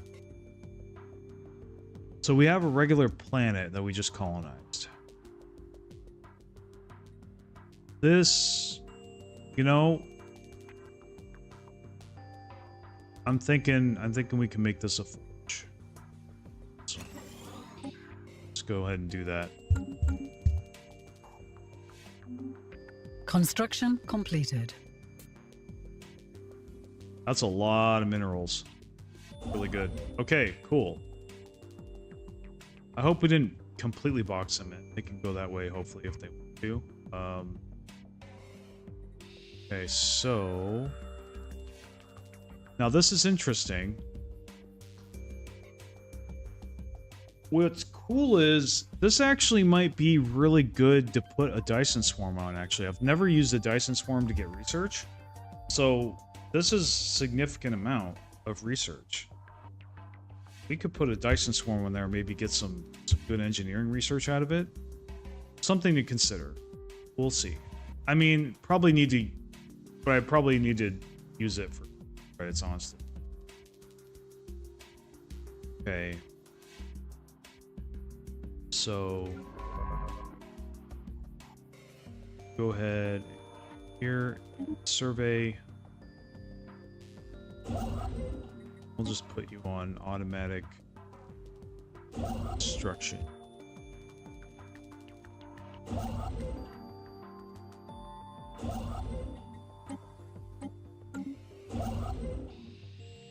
He's almost done with the orbital.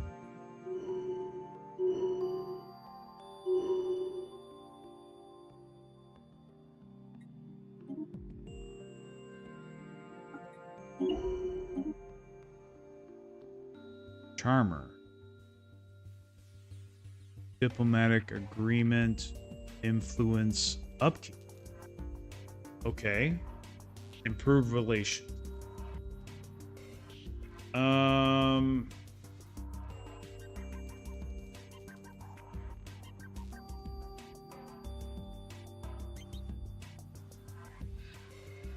I think I'm gonna try this one. Don't normally pick that one, but I think that will help us in this situation. We have detected. Because we already have really high envoy crew relations gain. Did we ever colonize this? No, we didn't. Okay, we need to do that. What about this? Did we colonize this? No, we didn't. Go ahead and do that.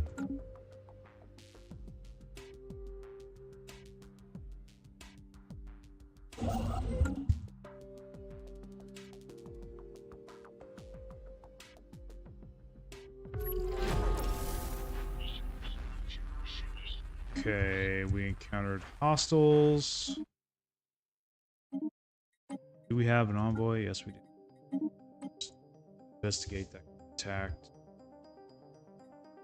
So, what are you? Just standard amoeba trash. What I call it trash. I call these kind of fleets trash. So, is this an empire? No, it's not. Okay.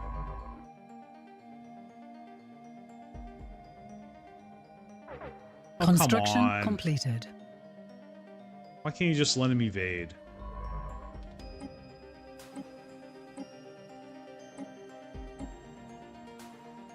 You know what? No. I'm gonna go ahead and do this. So, this case, I might actually want to build somewhat of a fleet so that I can clear out the trash and get more systems that way. But anyway, guys, I'm starting to get hungry, and it's been... Wow, this is probably the longest stream I've done in a while. So, that was really good. Let's see. What DLCs Rogue Servitor are part of? Oh my god. I missed some... No. I didn't. Okay. I thought I missed some chats. My bad. Yeah, okay. Cool. Now, this is weird. So, I got more recent chats in my phone than on my computer. Interesting. Alright, so we're gonna go ahead and call it a stream. This is good. We got a lot of views, got concurrent viewers. I think the stream is getting more popular. I could be wrong. Yeah, you're welcome, man. I think we're getting more popular, boys. I do.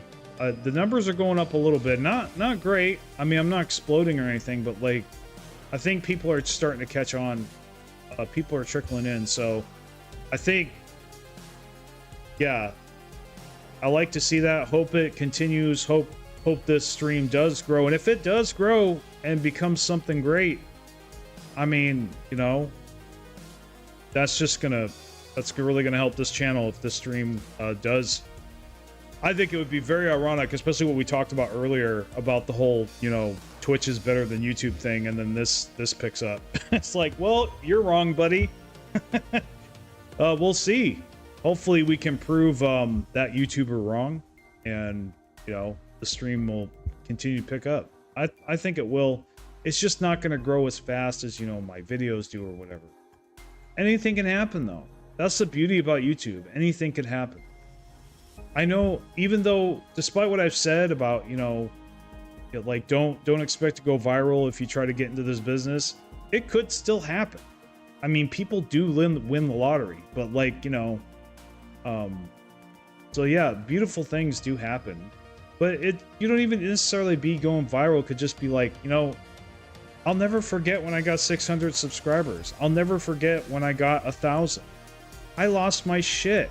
And now I've got 3,500. I mean, beautiful things are happening. And they're still happening. And I'm starting to gain subscribers again. I'm starting to be positive again. So that is... So things things are going. They're going. And they don't always go exactly the way I want to, right? But look, you know, we had a dud, and now we have a game that maybe we'll be able to work with. You know, provided that we don't get locked to the West anytime soon. But we might, and that's okay. But yeah, so good stream. You're welcome, and thanks for watching. And I'm gonna go eat something now. For me, it's September 9th, but we might be able to do... I might be doing the Volairen show tonight. I think I will, regardless. But it might be Space Marine 2 tonight. So if you're a Warhammer 40k fan, you know, and they release it with the normal price, I will be streaming that. Or tomorrow. I will be doing the Stellaris show tomorrow morning, but the next night for sure, as soon as Space Marine drops for us normal folks, we'll, you know, I'll be playing that for the Volairen show for sure, and you guys can see me. It'll be in the morning for you guys because I'm in the Philippines. Otherwise, I'd be doing it at night. But anyway, yeah. So, by the way, the Volairen show does exist. I do plan on doing that more in my evenings, your mornings. But the Stellaris show will not change. So, yeah, I'm liking this Stellaris show concept. I have a good feeling about this. Anyway, take care, guys, and I'll see you next time.